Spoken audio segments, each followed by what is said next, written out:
ಅನಿಸಿತು. ಸರಿ.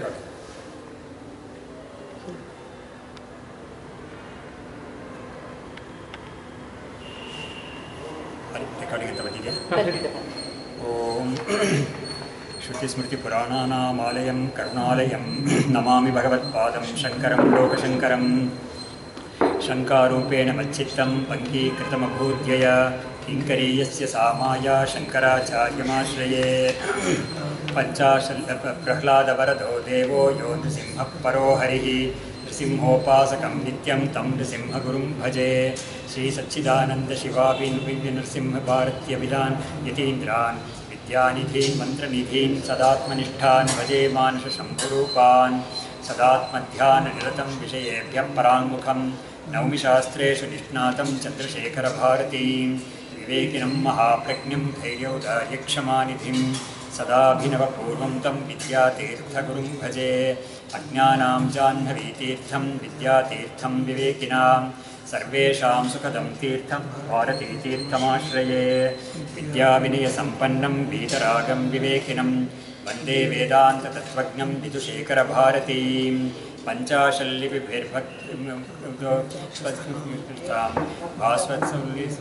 भास्वत्सकलां यापीनस्तुङ्गस्तनीं मुद्रामक्षागुणं विद्यांबुजैः बिभ्राणां विशदप्रभां त्रिनयनां वाग्देवतामाश्रये.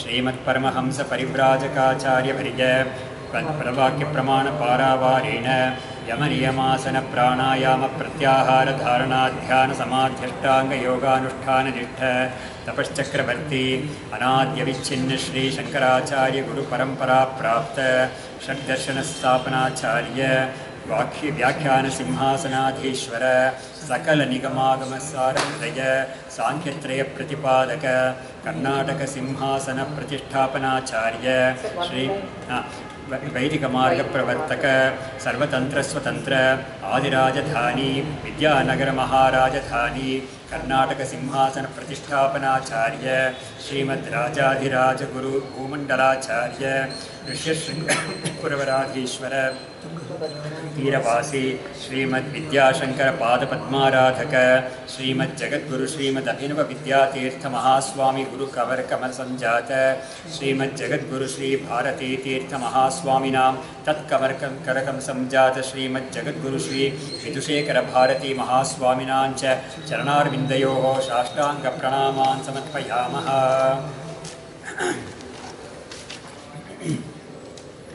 ಇದರಲ್ಲಿರೋ ಶ್ಲೋಕ ಅದ್ವೈತಾನಂದಪೂರ್ಣಾಯ ವ್ಯಾಸಶಂಕರರೂಪಿಣೆ ನಮೋಸ್ತು ವಾಸುದೇವಾಯ ಗುರವೇ ಸರ್ವಸಾಕ್ಷಿಣೇ. ನಾವು ಈ 4ನೇ ವರ್ಣಕ ಪ್ರಾರಂಭ ಮಾಡಿದ್ದೀವಿ.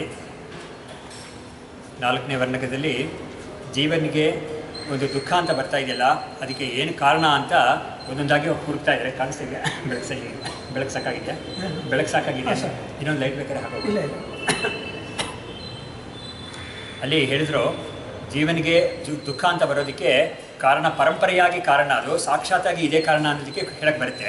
ಹೇಳ್ತಾ ಇದ್ದಾರೆ ದುಃಖಕ್ಕೆ ಹತ್ತಿರದಲ್ಲಿರೋ ಕಾರಣ ಯಾವುದು ಅಂದರೆ ಜನ್ಮ, ಜನ್ಮಕ್ಕೆ ಕಾರಣ ಕರ್ಮ, ಕರ್ಮಕ್ಕೆ ಕಾರಣ ರಾಗದ್ವೇಷಾದಿಗಳು, ರಾಗದ್ವೇಷಾದಿಗಳಿಗೆ ಕಾರಣ ಅಭಿಮಾನ, ಅಭಿಮಾನಕ್ಕೆ ಕಾರಣ ಅಜ್ಞಾನ ಅಂತ ಇಷ್ಟು ಕಾರಣಗಳು ಹೇಳಿದರು. ಯಾಕೆಂದರೆ ಜೀವನಿಗೆ ದುಃಖ ಬರ್ತಾ ಇದೆ ಅನ್ನೋದು ನಮಗೆ ಎಲ್ಲರಿಗೂ ಅನುಭವದಲ್ಲಿದೆ. ಒಂದಾದ ಮೇಲೆ ಒಂದು ದುಃಖ ಯಾವುದಾದ್ರು ಬರ್ತಾ ಇರುತ್ತೆ.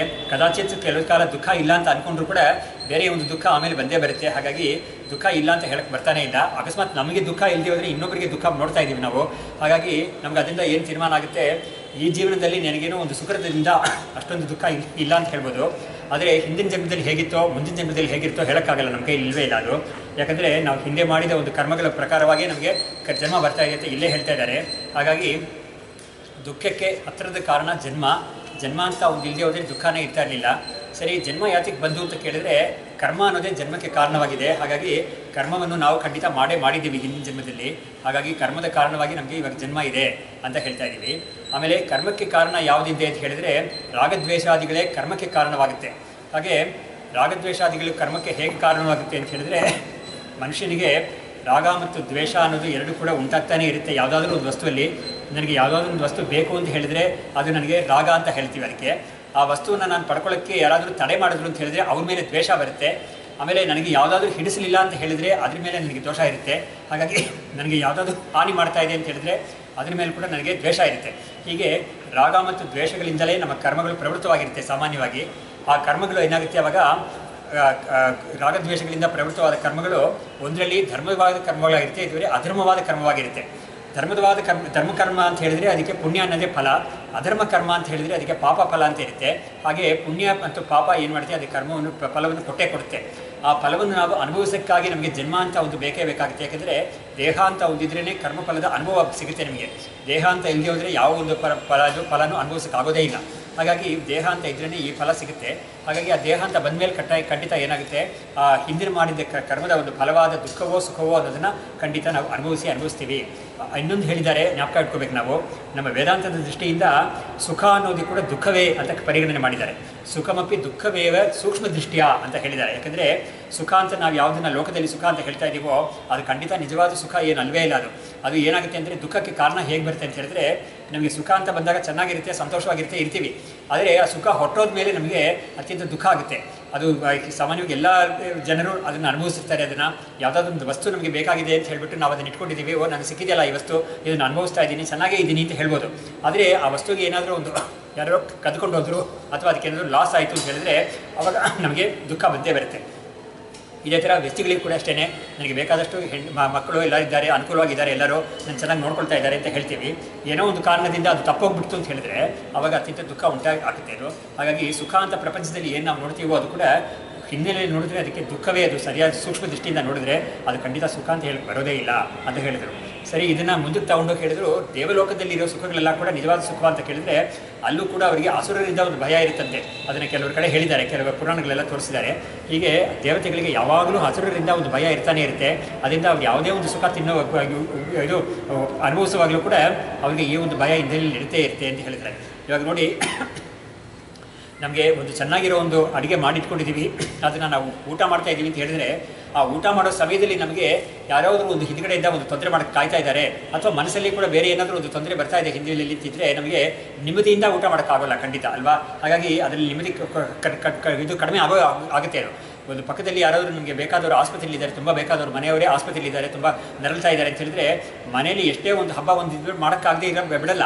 ಆವಾಗ ಆ ಹಬ್ಬದ ಅಡುಗೆ ಕೂಡ ನಮಗೆ ಸಂತೋಷವಾಗಿ ಊಟ ಮಾಡೋಕ್ಕಾಗಲ್ಲ. ಯಾಕಂದರೆ ಅವ್ರು ನೆನಪು ಬರುತ್ತೆ ನಮಗೆ, ಅವ್ರು ಇದಾರಲ್ಲಪ್ಪ ಸಫರ್ ಮಾಡ್ತಾ ಇದ್ದಾರಲ್ಲ, ಅವ್ರಿಗೆ ಟ್ಯೂಬ್ ಹಾಕಿದ್ದಾರೆ, ಏನು ಕೊಡೋಕ್ಕೆ ಆಗಲ್ಲ ಅವ್ರಿಗೆ, ನಾವು ತಿಂತಾ ಇದ್ದೀವಲ್ಲ ಅಂತ ನಮಗೊಂದು ದುಃಖ ಬರುತ್ತೆ. ಹಾಗಾಗಿ ಸುಖ ಅನ್ನೋದು ಖಂಡಿತ ಹಿನ್ನೆಲೆಯಲ್ಲಿ ದುಃಖ ಇದ್ದೇ ಇರುತ್ತೆ ಅದಕ್ಕೆ ಅಂತ ನಾವು ಗಣನೆ ಮಾಡ್ಕೋಬೇಕು. ಹಾಗಾಗಿ ದುಃಖವೇ ಅಂತ ಅದಕ್ಕೆ ಹೇಳಿದ್ರು, ಜೀವಸ್ಯ ದುಃಖಂ ಅಂತ ಹೇಳಿದ್ರು. ಯಾಕೆ ಸುಖ ಇಲ್ಲ ಅಂತ ಕೇಳ್ತೀರಾ ಅಂತ ಕೇಳಿದ್ರೆ ಈ ಕಾರಣದಿಂದನೇ ಸುಖ ಇಲ್ಲ ಅಂತ ಹೇಳ್ತೀವಿ, ಅದು ಕೂಡ ದುಃಖವೇ ವಾಸ್ತವವಾಗಿ ಅಂತ ಹೇಳಿದ್ರು. ಹೀಗೆ ಇದನ್ನು ಹೇಳಿ ಈ ವರ್ಣಕದಲ್ಲಿ ಅವ್ರು ಏನು ಮಾಡ್ತಾ ಇದ್ದಾರೆ, ಈ ಜನ್ಮ ಕರ್ಮ ರಾಗದ್ವೇಷಾದಿಗಳು ದುಃಖ ಅಭಿಮಾನ ಇಷ್ಟವರೆಗೂ ಇದರಲ್ಲಿ ಈ ವರ್ಣಕದಲ್ಲಿ ವಿಚಾರ ಮಾಡ್ತಾರೆ. ಮುಂದಕ್ಕೆ ಇರೋದು ಅಜ್ಞಾನ ಅನ್ನೋದನ್ನು ಇನ್ನೊಂದು ಭಾಗಕ್ಕೆ ಇಟ್ಕೊಂಡಿರ್ತಾರೆ. ಹಾಗಾಗಿ ಈ ವರ್ಣಕದ ಒಂದು ವಿಷಯ ಇದೇನೆ. ಇದರಲ್ಲಿ ಅವರು ಹೇಳಿದ್ರು, ಹಿಂದೆ ಒಂದು ನಾವು ತರಗತಿಯಲ್ಲಿ ನೋಡಿದ್ವಿ, ಜೀವನಿಗೆ ದುಃಖ ಅನ್ನೋದು ಅವನಿಗೆ ಸ್ವಾಭಾವಿಕವಾ ಅಥವಾ ಬಂದು ಹೋಗೋದಾ ಅಂತ ಒಂದು ಪ್ರಶ್ನೆ ಮಾಡಿದ್ರು. ಬಂದು ಹೋಗೋದು ಅಂತ ಹೇಳಿದರೆ ಆಗಂತುಕ ಅಂತ ಹೇಳಿದರೆ ಅದು ಆಗಂತುಕ ಅಂತಲೇ ಒಪ್ಕೋಬೇಕು. ಜೀವನಿಗೆ ಸ್ವಭಾವವೇ ಒಂದು ದುಃಖ ಸ್ವಭಾವ ಅಂತ ಹೇಳಿದ್ರೆ ಅದನ್ನು ಪರಿಹಾರ ಮಾಡ್ಕೊಳ್ಳೋಕ್ಕಾಗೋದೇ ಇಲ್ಲ. ಅದಕ್ಕೆ ಒಂದು ಉದಾಹರಣೆ ಹೇಳಿದ್ರು, ಅಗ್ನಿ ಅನ್ನೋದಕ್ಕೆ ಔಷ್ಣ್ಯ ಅನ್ನೋದು ಅದಕ್ಕೆ ಸ್ವಭಾವ. ಅಗ್ನಿ ಅಂದರೆ ನಮಗೆ ಖಂಡಿತ ಬಿಸಿ ಅಂತಲೇ ನಮ್ಗೆ ಜ್ಞಾಪಕ ಬರುತ್ತೆ. ಹಾಗಾಗಿ ಅಗ್ನಿ ಅನ್ನೋದಕ್ಕೆ ಉಷ್ಣ ಅನ್ನೋದು ಸ್ವಭಾವವಲ್ಲ, ಅದು ಬಂದು ಹೋಗೋದು ಅಂತ ಹೇಳಿದರೆ ಅದು ಒಪ್ಕೊಳ್ಳೋಕ್ಕಾಗೋದೇ ಇಲ್ಲ ಯಾರೂ ಕೂಡ. ಸರಿ, ಅದನ್ನು ಪರಿಹಾರ ಮಾಡ್ತೀವಿ ಅಂತ ಹೇಳ್ಬಿಟ್ಟು ನೀನೇನಾದರೂ ಅಗ್ನಿಗೆ ಬಿಸಿಯನ್ನು ತೆಗೆದುಬಿಡ್ತೀಯ ಅಂತ ಹೇಳಿದ್ರೆ ಅಗ್ನಿಯಾಗಿ ಉಳಿಯೋದಿಲ್ಲ ಅದು ಖಂಡಿತ. ಹಾಗಾಗಿ ಜೀವನಿಗೆ ದುಃಖವೇ ಅವನಿಗೆ ಸ್ವಭಾವ ಅಂತ ಹೇಳಿಬಿಟ್ಟು ಆ ದುಃಖವನ್ನು ತೆಗಿಯೋಕ್ಕಾಗೋದೇ ಇಲ್ಲ. ಅಕಸ್ಮಾತ್ ನೀನೇನಾದರೂ ಕಷ್ಟಪಟ್ಟು ತೆಗೆದ್ರೆ ಅದನ್ನು ಆ ಜೀವನ ಉಳಿಯೋದೇ ಇಲ್ಲ, ಅವನು ಒಂದು ವ್ಯಕ್ತಿ ಇರೋದೇ ಇಲ್ಲ ಅಲ್ಲಿ. ಹೇಗೆ ಅಗ್ನಿ ತುಂಬ ಬಿಸಿಯಾಗಿದೆ ಅಥವಾ ನೀರು ಹಾಕ್ತೀನಿ ಅಂತ ಹೇಳಿ ನೀರು ಹಚ್ಬಿಟ್ರೆ ಅಗ್ನಿ ಅನ್ನೋದೇ ಹೊಟ್ಟೋಗುತ್ತೆ. ಹಾಗೆ ಈ ಜೀವನಿಗೆ ನಾವು ಈ ದುಃಖ ಅನ್ನೋದನ್ನು ಅವನಿಗೆ ಸ್ವಭಾವ ಅಂತ ಒಪ್ಕೊಂಡ್ರೆ ಅವಾಗ ಅದನ್ನು ತೆಗೆದಾಕ್ಬಿಟ್ರೆ ಜೀವ ಅಂತ ನೀವು ಉಳಿಯಲ್ಲ, ಆ ವ್ಯಕ್ತಿನೇ ಇಲ್ಲದೆ ಹೋಗ್ಬಿಡ್ತಾನೆ. ಹಾಗಾಗಿ ಸ್ವಭಾವ ಅಂತ ಹೇಳೋಕ್ಕಾಗಲ್ಲ ಅಂತ ಹೇಳಿದ್ರು. ಆಗಂತುಕ ಅಂತ ಹೇಳಿದ್ರೆ ಏನಾಗುತ್ತೆ ಅಂತ ಹೇಳಿದರೆ ಪರಿಹಾರ ಮಾಡೋಕ್ಕೆ ಬರುತ್ತೆ ಅಂತ ಆಗುತ್ತೆ ಅದು. ಸರಿ, ಇವಾಗ ನಾವು ಇನ್ನೊಂದು ಭಾಗವನ್ನು ನೋಡ್ತಾ ಇದ್ದೀವಿ. ಇವಾಗ ಸ್ವಾಭಾವಿಕಮೇವ ಸ್ವಸ್ವರೂಪಂ ಅಂದರೆ 43ನೇ ಪೇಜ್ ಇದೆಲ್ಲ, 43ನೇ ಪೇಜ್ 43 ಆ ಪೇಜಲ್ಲಿ ನೋಡ್ಬೇಕು. ಇವಾಗ ಅದರಲ್ಲಿ ಸ್ವಾಭಾವಿಕಮೇವ ಸಸ್ವರೂಪಂ ಕಥಮಿತಿ ಚೇತ್ ಗುಡಸ್ಯ ಮಧುರ ರಸಃ ಸ್ವಭಾವ ಹೀಗೆ ಹೇಳಿದ್ರು. ಅಂದರೆ ಸ್ವಸ್ವರೂಪ ಅನ್ನೋದು ಖಂಡಿತ ಯಾವಾಗಲೂ ಕೂಡ ಸ್ವಾಭಾವಿಕ ಅನ್ನೋದು ಸ್ವಸ್ವರೂಪವೇ ಅದಕ್ಕೆ ಆ್ಯಕ್ಚುಲಿ ಸ್ವಾಭಾವಿಕ ಅಂತ ಹೇಳೋದು. ಅದಕ್ಕೆ ಉದಾಹರಣೆ ಹೇಳ್ತಾ ಇದ್ದಾರೆ, ಗುಡಸ್ಯ ಮಧುರ ರಸಃ ಸ್ವಭಾವ. ಗುಡ ಅಂತ ಹೇಳಿದರೆ ಇದು ಬೆಲ್ಲ. ಬೆಲ್ಲಕ್ಕೆ ಸಿಹಿ ಅನ್ನೋದು ಅದರ ಸ್ವಭಾವವಾಗೇ ಇರುತ್ತೆ, ಅದನ್ನು ನಾವು ತೆಗಿಯೋಕ್ಕಾಗೋದೇ ಇಲ್ಲ. ಹಾಗಾಗಿ ಮಧುರ ಗುಣಸ್ಯ ನಾಶೇ ಭವಿತವ್ಯೇ ಗುಣಸ್ಯೈವ ನಾಶೋ ಭವೇತ್. ಆ ಮಧುರ ಗುಣ ಅನ್ನೋದು ನಾಶ ಆಗೋದ್ರೆ ಗುಣವೇ ಇರೋದಿಲ್ಲ ಅಂತ, ನಾಶವೇ ಆಗುತ್ತೆ ಅಂತ. ಇವಾಗ ನೋಡಿ, ಕೆಲವು ಸತಿ ನಾವು ಈ ಬೆಲ್ಲ ಅನ್ನೋದನ್ನ ಎಷ್ಟೋ ಒಂದು 6 ತಿಂಗಳು 8 ತಿಂಗಳು ತೆಗೆದು ಒಂದು ಡಬ್ಬಿಲಿ ಹಾಕಿಟ್ಟಿದ್ದೀವಿ ಅಂತ ಹೇಳಿದ್ರೆ ಅದಕ್ಕೊಂಥರ ಬೂಜು ಬಂದುಬಿಡುತ್ತೆ. ಅದನ್ನು ನಾವು ಒಂದು ಒಳ್ಳೆಯ ಪದಾರ್ಥಕ್ಕೆ ಉಪಯೋಗಿಸೋಕ್ಕಾಗೋದೇ ಇಲ್ಲ, ಯಾಕಂದರೆ ಸಿಹಿ ಅನ್ನೋದು ಹೊರಟೋಗಿರುತ್ತೆ. ಅದು ಅಕಸ್ಮಾತ್ ಒಂದು ಚೂರು ತುಂಡು ಬಾಯಿಯಲ್ಲಿ ತೊಳೆದು ಹಾಕೊಂಡ್ರು ಕೂಡ ಸಿಹಿ ಅನ್ನೋದು ಸಿಗಲ್ಲ ನಮಗೆ, ಯಾವುದೋ ಒಂದು ಟೇಸ್ಟ್ ಇರುತ್ತೆ ಅದು. ಹಾಗಾಗಿ ಅದನ್ನ ಬೆಲ್ಲ ಅಂತ ಹೇಳೋಕ್ಕಾಗಲ್ಲ, ಬೇರೆ ಏನು ಅಂತ ಹೇಳಬೇಕಾಗಿತ್ತು, ಬೆಲ್ಲ ಅಂತ ಹೇಳೋಕ್ಕಾಗಲ್ಲ. ಯಾಕಂದರೆ ಸಿಹಿ ಹೊರಟೋದ ಮೇಲೆ ಅದಕ್ಕೆ ಬೆಲ್ಲ ಅಂತ ಹೆಸರು ಕೊಟ್ಟು ಏನು ಪ್ರಯೋಜನ ಅಂತ ಹೇಳಿಬಿಟ್ಟು ಅದನ್ನೇ ಹೇಳ್ತಾ ಇದ್ದಾರೆ. ತಥಾ ಜೀವಾತ್ಮನಃ ದುಃಖಂ ಸ್ವಾಭಾವಿಕಂ ಚೇತ್ ದುಃಖನಾಶೇ ಆತ್ಮನಃ ಸ್ವರೂಪನಾಶ ಏವ ಸ್ಯಾತ್. ಹಾಗೆ ಜೀವನಿಗೆ ದುಃಖವೇ ಅವನ ಸ್ವರೂಪ ಅಂತ ಹೇಳಿದರೆ ದುಃಖವನ್ನು ನಾಶ ಮಾಡಿದ್ರೆ ಅವಾಗ ಜೀವನಿಗೆ ಇಲ್ಲದೆ ಹೋಗ್ತಾನೆ ಅಂತ ಆಗುತ್ತೆ. ಅದರಿಂದ ನಮಗೆ ಜೀವನಿಗೆ ದುಃಖ ಸ್ವಾಭಾವಿಕ ಅಲ್ಲ ಅಂತ ನಾವು ತೀರ್ಮಾನ ಮಾಡ್ಕೋಬೇಕು ಅಂತ ತೋರಿಸ್ಕೊಡ್ತಾ ಇದ್ದಾರೆ. ಆತ್ಮನಃ ಸ್ವರೂಪನಾಶೇ ಅವಿನಾಶಿ ನಿತ್ಯ. ಅಂದರೆ ಜೀವ ಹಾಗಾದರೆ ನಾಶವಾಗಿ ಹೋಗಲಿ ಅಂತ ಏನಾದರೂ ಹೇಳಿದರೆ ಆಗೋಕ್ಕಾಗಲ್ಲ ಅದು, ಯಾಕಂದರೆ ಜೀವನ ಸ್ವರೂಪ ವಾಸ್ತವವಾಗಿ ಅವಿನಾಶಿ ಸ್ವರೂಪ ಅಂತ ಶ್ರುತಿ ಹೇಳ್ಕೊಡ್ತಾ ಇದೆ ನಮಗೆ. ನಾಶವಾಗಿ ಹೋಗುತ್ತೆ ಅಂತ ಹೇಳಿದರೆ ಯಾರೂ ಪ್ರಯತ್ನ ಪಡೋದೇ ಇಲ್ಲ. ಇವಾಗ ನೋಡಿ, ಇವಾಗ ಮೋಕ್ಷಕ್ಕೆ ಪ್ರಯತ್ನ ಮಾಡೋನು ಕೂಡ ಈ ಮೋಕ್ಷ ಸ್ಥಿತಿಯಲ್ಲಿ ನಾನು ಇರ್ತೀನಿ, ಮುಕ್ತನಾಗಿ ನಾನು ಇರ್ತೀನಿ ಅಂತ ಒಂದು ತೀರ್ಮಾನದಿಂದಲೇ ಅವನು ಮೋಕ್ಷಕ್ಕೆ ಕೈ ಹಾಕ್ತಾ ಇದ್ದಾನೆ. ಇವಾಗ ಅವನೇ ಇಲ್ಲಿಗೆ ಹೋಗ್ತಾನೆ ಅಂತ ಹೇಳಿದ್ರೆ ಇದಕ್ಕೆ ಯಾರೂ ಹೋಗೋದೇ ಇಲ್ಲ ಅಂತ ಆಗುತ್ತೆ. ಆದರೆ ನಮ್ಮ ವೇದಾಂತದಲ್ಲಿ ಮಾತ್ರ ಏನಾಗಿದೆ ಅಂದರೆ, ಬಾಕಿ ವೇದಾಂತಗಳಲ್ಲಿ ಮುಕ್ತನಾದವನು ಯಾವುದೋ ಒಂದು ಲೋಕದಲ್ಲಿ ಇರ್ತಾನೆ, ಅವನು ಭಗವಂತನ ಹತ್ತಿರ ಇರ್ತಾನೆ, ಅವನಿಗೆ ಸೇವೆ ಮಾಡ್ತಾ ಇರ್ತಾನೆ, ಅವನ ಸ್ತುತಿ ಮಾಡ್ತಾ ಇರ್ತಾನೆ, ಗಾನ ಮಾಡ್ತಾ ಇರ್ತಾನೆ ಅಂತೆಲ್ಲ ಹೇಳಿದ್ದಾರೆ, ಭೋಗ ಮಾಡ್ತಾ ಇರ್ತಾನೆ ಅಂತ. ಆದರೆ ಅದಕ್ಕೆಲ್ಲ ವಾಸ್ತವವಾದ ಪ್ರಮಾಣ ಇಲ್ಲ, ಅದೆಲ್ಲ ನಿಜವಾದ ಮುಕ್ತಿ ಅಲ್ವೂ ಅಲ್ಲ. ವೇದಾಂತದಲ್ಲಿ ಒಪ್ಪಿರೋ ಮುಕ್ತಿ ಯಾವುದು ಅಂತ ಹೇಳಿದರೆ, ನಮಗೆ ಜೀವತ್ವ ಅಂತ ಒಂದು ಬಂದಿದೆಯಲ್ಲ, ಅದು ಅಜ್ಞಾನದಿಂದ ಬಂದಿದೆ. ಅಜ್ಞಾನ ಹೋದರೆ ಜೀವತ್ವ ಹೋಗುತ್ತೆ ಹೊರತು ಅದು ನಮ್ಮ ಸ್ವರೂಪವಾಗಿದ್ದ ಬ್ರಹ್ಮತ್ವ ಹೋಗೋದೇ ಇಲ್ಲ. ಅದಕ್ಕೆ ಇಲ್ಲಿ ಅವಿನಾಶಿ ಅಂತೆಲ್ಲ ಹೇಳಿದ್ದನ್ನ ಜೀವನಿಗೆ ಹೇಳಲಿಲ್ಲ, ಆ ಬ್ರಹ್ಮಕ್ಕೆ ಹೇಳಿದ್ರು ಅವಿನಾಶಿ ಅಂತ. ನಾಸತೋ ವಿದ್ಯತೆ ಭಾವೋ ನಾಭಾವೋ ವಿದ್ಯತೆ ಸತಃ ಅಂತ 2ನೇ ಅಧ್ಯಾಯದಲ್ಲಿ ಗೀತೆಯಲ್ಲಿ ಇದೆಯಲ್ಲ, 16ನೇ ಶ್ಲೋಕ, ತುಂಬ ಮುಖ್ಯವಾದ ಶ್ಲೋಕ. ನಮಗೆ ಯಾವ್ಯಾವ ಟೈಮ್ ಸಿಗುತ್ತೋ ಅದನ್ನು ಸ್ವಲ್ಪ ಶಂಕರಾಚಾರ್ಯ ಭಾಷೆ ಇಟ್ಕೊಂಡು ನಾವು ಓದಿ ಅದನ್ನು ಅರ್ಥ ಮಾಡ್ಕೊಳ್ಳೋಕ್ಕೆ ಪ್ರಯತ್ನ ಮಾಡಬೇಕು. ತುಂಬ ಮುಖ್ಯವಾದ ಶ್ಲೋಕ ಅದು ವೇದಾಂತಕ್ಕೆ. 2.16 ಗೀತೆಯಲ್ಲಿ 2.16 ಅದು ನಾಸತೋ ವಿದ್ಯತೆ ಭಾವ, ತುಂಬ ಮುಖ್ಯವಾದ ಶ್ಲೋಕ ಅದು.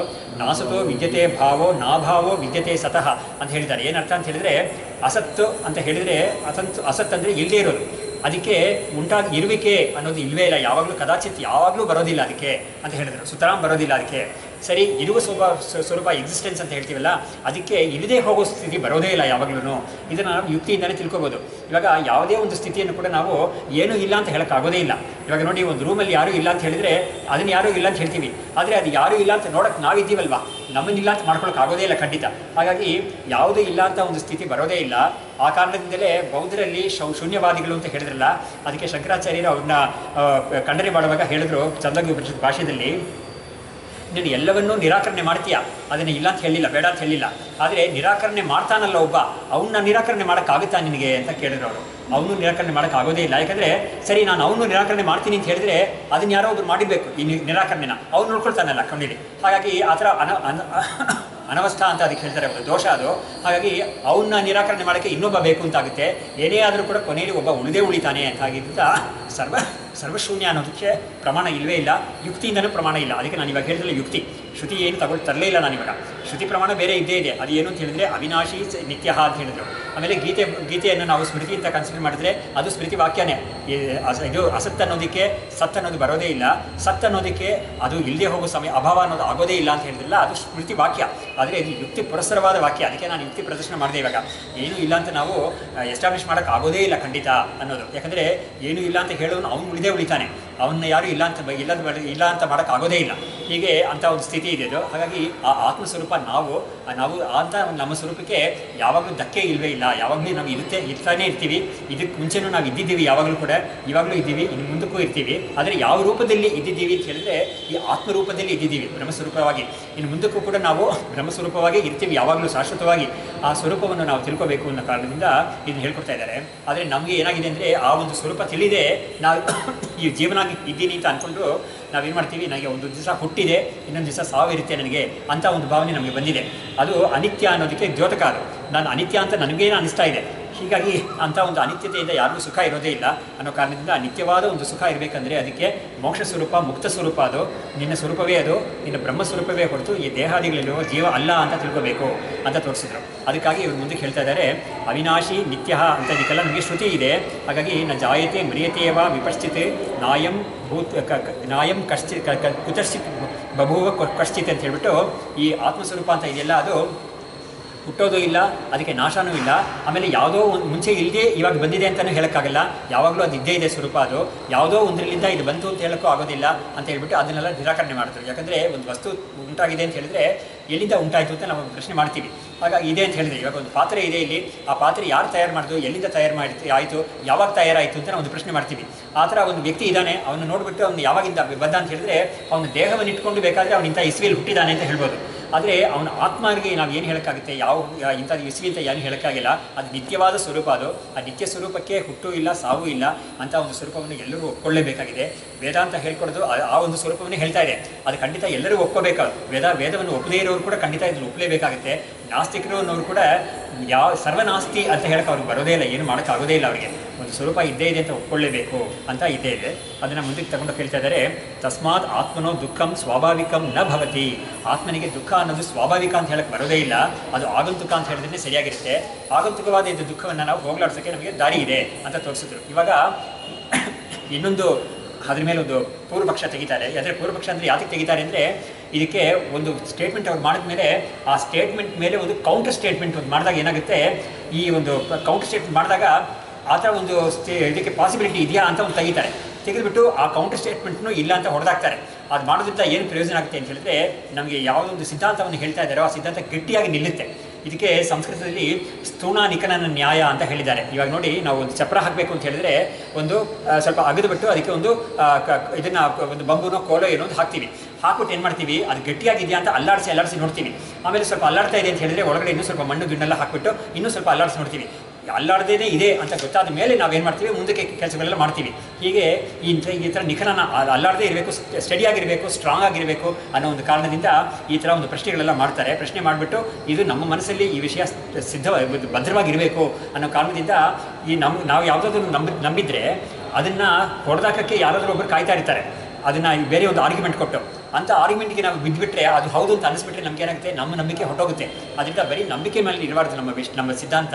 ಅದು ಸರಿಯಾದ ಒಂದು ಯುಕ್ತಿ ಮೇಲೆ ಇರಬೇಕದು, ಗಟ್ಟಿಯಾದ ಯುಕ್ತಿ ಮೇಲೆ ಇರಬೇಕು. ಅದಕ್ಕೆ ಏನೇ ಪ್ರಶ್ನೆಗಳು ಬಂದರೂ ಕೂಡ ಅದಕ್ಕೆ ನಾನು ಉತ್ತರ ಕೊಡೋಕ್ಕಾಗುತ್ತೆ. ನನಗೆ ಆ ಪ್ರಶ್ನೆಗಳಿಂದ ನಾನು ಎಲ್ಲ ಪರಿಹಾರ ಮಾಡಿ ನನ್ನ ಸಿದ್ಧಾಂತವನ್ನು ನಾನು ಗಟ್ಟಿಯಾಗಿ ಇಟ್ಕೊಳ್ಳೋಕ್ಕಾಗುತ್ತೆ ಅನ್ನೋ ಕಾರಣದಿಂದ ಇಂಥ ಪ್ರಶ್ನೆಗಳೆಲ್ಲ ಮಧ್ಯೆ ತೆಗಿತಾರೆ.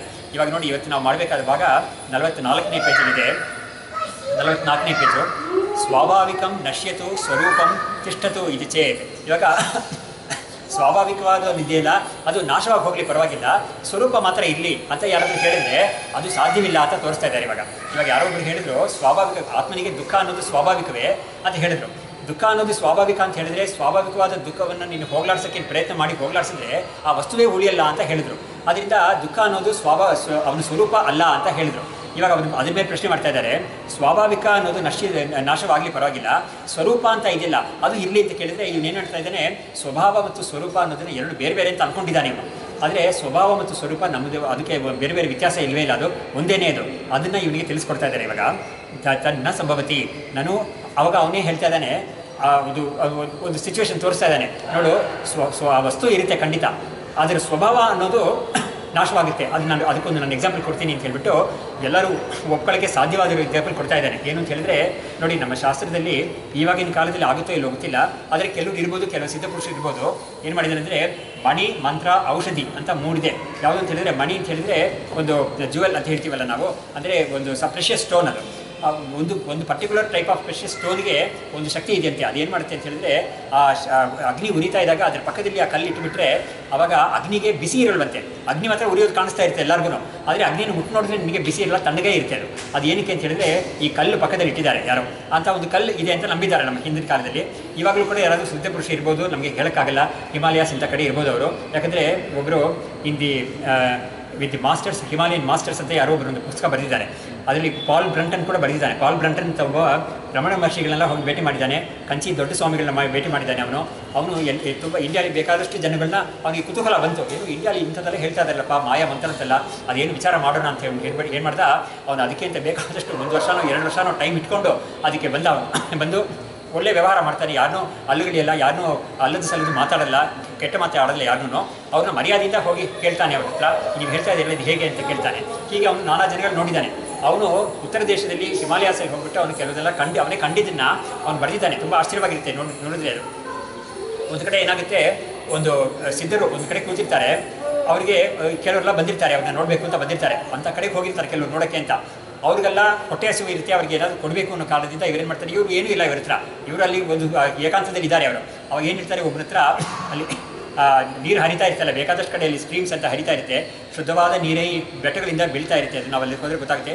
ಶೃಂಗೇರಿ ಇಂಥ ಕಡೆ ನಮ್ಗೆ ಗೊತ್ತಾಗುತ್ತೆ. ಇಲ್ಲಿಂದ ಹೋಗ್ತಾ ಇದ್ದಾವಾಗ ಶೃಂಗೇರಿ ಕಡೆ ಹೋಗ್ತಾ ಇದ್ದ ಕೂಡ ನಮಗೆ ಬೆಟ್ಟದಿಂದ ನೀರು, ಶುದ್ಧವಾದ ನೀರು ಬರ್ತಾ ಇರುತ್ತೆ. ಎಷ್ಟೊಂದು ಜನ ಕಾರಲ್ಲಿ ನಿಲ್ಲಿಸ್ಬಿಟ್ಟು ಸ್ವಲ್ಪ ನೀರು ಕುಡಿತಾರೆ, ಸ್ವಲ್ಪ ಕೈಕಾಲು ತೊಳ್ಕೊಳ್ತಾರೆ, ತಿಂಡಿ ತೊಗೊಂಡಿದ್ದೀರ ಅಲ್ಲಿ ಬಿಟ್ಟು ಕೈ ಪಾತ್ರೆ ಎಲ್ಲ ತೊಳ್ಕೊಳ್ತಾರೆ. ಅಲ್ಲಿ ಇದಾಗ್ತಾ ಇರ್ತದೆ, ಎಲ್ಲ ಕಡೆ ಬೆಟ್ಟದಲ್ಲೂ ಆಗುತ್ತೆ ಅದು. ಸೊ ಅಲ್ಲಿ ಕೂಡ ಒಂದು ಕಡೆ ಹರಿತಾ ಇರ್ತಾರೆ, ಒಂದು ಸಣ್ಣ ನಡೀತಿಲ್ಲ. ಅವ್ರು ಹೇಳ್ತಾರೆ, ನೋಡು ಅಲ್ಲಿ ಒಂದು ನದಿಯಲ್ಲಿ ಹರಿತಾ ಇದೆಯಲ್ಲ ಒಂದು ಹೆಣ, ಅದನ್ನ ತಗೊಂಬನ್ನಿ ಅಂತ ಹೇಳ್ತಾರೆ ಅವರು. ಇವ್ರಿಗೆ ಏನಪ್ಪ ಇದು ಹೆಣವನ್ನು ತಗೊಂಬರ್ತಾ ಇದ್ದೀನಿ ತಗೊಂಬ ಅಂತ ಹೇಳ್ತಾ ಇದ್ದಾರೆ ಅಂತ ಇವ್ರಿಗೆ ಆಶ್ಚರ್ಯವಾಗಿರುತ್ತೆ. ಆದರೆ ಇವ್ರು ಏನು ಮಾಡ್ತಾರೆ ಅಂದರೆ ಅದನ್ನು ತರಿಸ್ಬಿಟ್ಟು ಅದನ್ನು ಒಂದು ಎಲ್ಲ ಕಟ್ ಮಾಡಿಬಿಟ್ಟು ಅದನ್ನು ಒಂದು ಪಾಕ ಮಾಡ್ತಾರೆ. ಇವ್ರಿಗೆ ಇನ್ನೂ ಭಯ ಆಗುತ್ತೆ, ಏನಪ್ಪ ಇದನ್ನೆಲ್ಲ ಪಾಕ ಮಾಡಿ ನಮ್ಗೆ ಕೊಡ್ತಾರೆ ಇವರು ಅಂತ. ಆಮೇಲೆ ಇವರಿಗೆ ಬಡಿಸಿದ್ನಾಗ ನೋಡಿದಾಗ ಅದು ಒಳ್ಳೊಳ್ಳೆ ಪದಾರ್ಥವಾಗಿರುತ್ತೆ, ಅದು ನೋಡೋಕ್ಕೆ ಆ ಥರ ಇರುತ್ತೆ. ಆಮೇಲೆ ಇನ್ನೊಂದು ಸಿದ್ಧ ಪುರುಷನಿಗೆ ಬರೀ ಮರಳು ಮಾತ್ರ ಇರುತ್ತೆ. ಅದನ್ನು ಆ ಮರಳನ್ನ ಒಂದು ಸತಿ ಅವ್ರು ಸುಮ್ಮನೆ ಮುಟ್ತಾರೆ, ಅವಾಗ ಮುಟ್ಟಿದ ತಕ್ಷಣ ಅದೆಲ್ಲ ಗೋಡಂಬಿ, ದ್ರಾಕ್ಷಿ, ಬಾದಾಮಿ ಅಂತ ಆಗೋಗ್ತೈತೆ, ಹೀಗಾಗೋಗ್ಬಿಡುತ್ತೆ ಅದು. ಹೀಗೆ ಅಂಥವ್ರಿಗೆಲ್ಲ ಕೆಲವು ಶಕ್ತಿಗಳಿದೆ, ಅದನ್ನ ಇಲ್ಲ ಅಂತ ಹೇಳೋಕ್ಕಾಗಲ್ಲ. ನಮ್ಮ ಮಹಾಸನ್ನಿಧಾನ, ನಮ್ಮ ಅಭಿನವ ವಿದ್ಯಾರ್ಥಿಗಳು ಕೂಡ ಆ ಕೆಲವು ಶಕ್ತಿಗಳೆಲ್ಲ ಅವರಿಗೆ ಬಂದಿದೆ, ಇದ್ದಿದೆ. ಅದರಿಂದ ಅವರು ಅದನ್ನು ಇಲ್ಲ ಅಂತ ಹೇಳಿಲ್ಲ. ಅವ್ರು ಖಂಡಿತ ಒಳ್ಳೆ ಸರಿಯಾದ ಶಕ್ತಿಗಳು ಸರಿಯಾದ ಸಾಧನೆಯಿಂದ ಮಾಡಿದರೆ ಖಂಡಿತ ಉಂಟಾಗುತ್ತೆ ಅನ್ನೋಕ್ಕೆ ನಮಗೆ ಶಾಸ್ತ್ರ ಪ್ರಮಾಣ ಇದೆ, ಯೋಗಶಾಸ್ತ್ರ ಇದೆಲ್ಲ ಪ್ರಮಾಣ ಇದೆ, ಸಿದ್ಧಿಗಳೆಲ್ಲ ಬರುತ್ತೆ ಅಂತ. ಹಾಗಾಗಿ ನಾನು ಅದಕ್ಕೆ ಹೇಳಿದೆ. ನಾನು ಹಾಗಾಗಿ ಮಣಿ ಅಂತ ಒಂದಿದೆಯಲ್ಲ, ಅದೇನು ಮಾಡುತ್ತೆ, ಈ ಅಗ್ನಿ ಉರಿತಾ ಇದ್ರೂ ಕೂಡ ಅದರ ಒಂದು ಬಿಸಿ ಇದೆಯಲ್ಲ ಅದು ಇಲ್ಲದೆ ಮಾಡಿಬಿಡುತ್ತೆ ಅದಕ್ಕೆ. ಆಮೇಲೆ ಇನ್ನೊಂದಿದೆ, ಯಾವುದು ಅಂತ ಹೇಳಿದ್ರೆ ಮಂತ್ರ.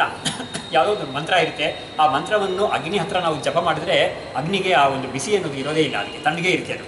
ಆಮೇಲೆ ಒಂದು ಔಷಧಿ ಅಂತ ಹೇಳಿದರೆ ಒಂದು ಬೇರು, ನಮಗೆ ಇದರಲ್ಲಿ ಆಯುರ್ವೇದದಲ್ಲಿ ಬೇರು ಅಂತ ಹೇಳ್ತಾರಲ್ಲ ಅಂಥ ಬೇರು, ಅದು ಒಂದು ವಿಶಿಷ್ಟವಾದ ಬೇರಿದೆ. ಆ ಬೇರನ್ನು ಕೂಡ ಇದು ಅಗ್ನಿಯ ಪಕ್ಕದಲ್ಲಿ ಇಟ್ಬಿಟ್ರೆ ಅದೇನಾಗುತ್ತೆ, ಈ ಅಗ್ನಿಗೆ ಬಿಸಿ ಅನ್ನೋದು ಇಲ್ಲ, ಆದರೆ ಅಗ್ನಿ ಮಾತ್ರ ಇರುತ್ತೆ. ಅಗ್ನಿ ಏನು ಉಪಶಮನೆ ಆಗಿರಲ್ಲ, ಅಗ್ನಿ ಉರಿತಾನೇ ಇರುತ್ತೆ. ಆದರೆ ಅಂಥ ಒಂದು ಸ್ಥಿತಿ ಇದೆಯಲ್ಲ, ಹಾಗಾಗಿ ಸ್ವಭಾವ ಅನ್ನೋದು ಇರುತ್ತೆ, ಭದ್ರವಾಗಿರುತ್ತೆ. ಆದರೆ ಅದಕ್ಕೆ ಬಂದಿರೋ ಈ ದುಃಖ ಅನ್ನೋದು ಮಾತ್ರ ತೆಗಿಬೋದು ಅಂತ ಇವ್ರು ಹೇಳ್ತಾ ಇದ್ದಾರೆ. ಅದಕ್ಕೆ ಇವರು ಇಲ್ಲ ಅಂತ ತೋರಿಸ್ತಾ ಇದ್ದಾರೆ ಇವಾಗ. ಏನು ಅಂತ ಹೇಳಿದ್ರೆ, ಈ ಮಣಿ ಮಂತ್ರ ಔಷಧಿ ಅದೆಲ್ಲ ಏನು ಯಾವಾಗ ಕೆಲಸ ಮಾಡುತ್ತೆ ಅಂತ ಹೇಳಿದ್ರೆ, ಅದು ಅಲ್ಲಿ ಇರೋ ತನಕ ಕೆಲಸ ಮಾಡುತ್ತೆ. ಯಾರಾದರೂ ಅದನ್ನು ತೆಗೆದಾಕ್ಬಿಟ್ರೆ ಕೆಲಸ ಮಾಡೋದೇ ಇಲ್ಲ. ಹಾಗಾಗಿ ಮತ್ತೆ ಆ ಅಗ್ನಿಗೆ ಬಿಸಿ ಅನ್ನೋದು ಬಂದ್ಬಿಡುತ್ತೆ ಅದಕ್ಕೆ. ಹೀಗಾಗಿ ಅದಕ್ಕೆಲ್ಲ ಒಂದು ಮಿತಿ ಇರುತ್ತೆ, ಅದಕ್ಕೆ ಕಾಲ ಮಿತಿ ಇರುತ್ತೆ. ಹೀಗಾಗಿ ಇದೇ ಥರ ನಾವು ಏನಾದರೂ ಒಂದು ವಿಶಿಷ್ಟವಾದ ಉಪಾಸನೆಗಳು, ಏನಾದರೂ ಪೂಜೆಗಳು ಇಂಥದ್ದೆಲ್ಲ ಮಾಡಿ ನಮಗೆ ಇವಾಗ ಬಂದಿರೋ ಕಷ್ಟಗಳನ್ನ ಏನಾದರೂ ಹೋಗ್ಲಾಡಿಸ್ಕೋಬೋದು. ಆದರೆ ಪರ್ಮನೆಂಟಾಗಿ ಯಾವ ಕಷ್ಟನೂ ಬರದೇ ಇರಲಿ ಅಂತ ಹೇಳಿಬಿಟ್ಟು ಅದಕ್ಕೆ ಪರಿಹಾರ ಮಾಡೋಕ್ಕಾಗೋದೇ ಇಲ್ಲ. ಎಂಥದೇ ಒಂದು ವಿಶಿಷ್ಟವಾದ ಉಪಾಸನೆ, ಒಂದು ಸಪ್ತಶತಿ ಪಾರಾಯಣ ಇಂಥದ್ದೆಲ್ಲ ಏನಾದರೂ ಮಾಡಿದ್ರು ಕೂಡ ಆವಾಗ ಬಂದಿರ್ತಲ್ಲ ಒಂದು ತೊಂದರೆ, ಅದನ್ನು ಪರಿಹಾರ ಮಾಡುತ್ತೆ ಅದು. ಆದರೆ ಈ ಜನ್ಮದಲ್ಲಿ ಆಮೇಲೆ ಬರೋ ತೊಂದರೆನೋ ಅಥವಾ ಮುಂದಿನ ಜನ್ಮದಲ್ಲಿ ನಮಗೆ ಬರಬಹುದಾದ ತೊಂದರೆಗಳನ್ನ ಅದು ಖಂಡಿತ ಪರಿಹಾರ ಮಾಡೋಕ್ಕಾಗಲ್ಲ ಅನ್ನೋ ಕಾರಣದಿಂದ ಅದಕ್ಕೆಲ್ಲ ಪರಿಹಾರ ಹುಡುಕಬೇಕಾದ್ರೆ ಅದಕ್ಕೊಂದು ಪರ್ಮನೆಂಟ್ ಪರಿಹಾರ ಒಂದಿದೆ. ಅದು ಯಾವುದು ಅಂದರೆ ಆತ್ಮಜ್ಞಾನವನ್ನು ಪಡ್ಕೊಂಡು ಮತ್ತೆ ಜನ್ಮ ಬರ್ದೇನೆ ನೋಡ್ಕೊ ನೀನು, ಅದೊಂದೇನೇ ಪರಿಹಾರ. ಅದಕ್ಕೆ ಜನ್ಮ ಅಂತ ಬಂದರೆ ಖಂಡಿತ ಅದಕ್ಕೆ ದುಃಖ ಅನ್ನೋದು ಇದ್ದೇ ಇದೆ ಅಂತ ತೋರಿಸೋಕ್ಕೆ ಈ ಭಾಗದಲ್ಲಿ ಹೇಳ್ತಾ ಇದ್ದಾರೆ. ನಾನು ಅಗ್ನೇಹೇ ಸ್ವಾಭಾವಿಕಂ ಉಷ್ಣತ್ವಂ ಮಣಿ ಮಂತ್ರಾದಿಭಿಃ ಗಚ್ಚತಿ ಸ್ವರೂಪನಾಶೋಪಿ ನಾಸ್ತಿ ಅನ್ಯ ಶೈತ್ಯಂ ಅಪಿ ಆಗಚ್ಚತಿ. ಅಂದರೆ ಅಗ್ನಿ ಅನ್ನೋದರಲ್ಲಿ ನಾವು ಬಿಸಿ ಅನ್ನೋದ್ರಲ್ಲಿ ತೆಗೆದಾಕ್ಬಿಟ್ರೆ ಅವಾಗ ಅಗ್ನಿನೇ ಉಳ್ಕೊಳ್ಳಲ್ಲ ಅಂತ ಹೇಳಿದ್ರಲ್ಲ, ಇಲ್ಲ ಆ ಸ್ಥಿತಿ ಬರಲ್ಲ. ಈ ಮಣಿ ಮಂತ್ರ ಔಷಧಿ ಮುಖಾಂತರವಾಗಿ ಬಿಸಿಯನ್ನು ತೆಗೆದಾಕ್ಬಿಟ್ರೆ ತಣ್ಣಗಿರೋದು ಅಂತ ಒಂದು ಸ್ವಭಾವ ಇದೆಯಲ್ಲ, ಅದು ಒಂದು ಸೇರಿಕೊಳ್ಳುತ್ತೆ ಅಗ್ನಿಗೆ, ಅದರಿಂದ ಅಗ್ನಿ ನಾಶವಾಗಿಲ್ಲ ಅಂತ ಇವನು ತೋರಿಸ್ತಾ ಇದ್ದಾನೆ. ಅದಕ್ಕೆ ಇವರು ಮುಂದಕ್ಕೆ ಉತ್ತರ ಹೇಳ್ತಾರೆ ಇವಾಗ. ತಥಾ ಆತ್ಮನೋಪಿ ದುಃಖಂ ಸ್ವಾಭಾವಿಕಂ ಭವತು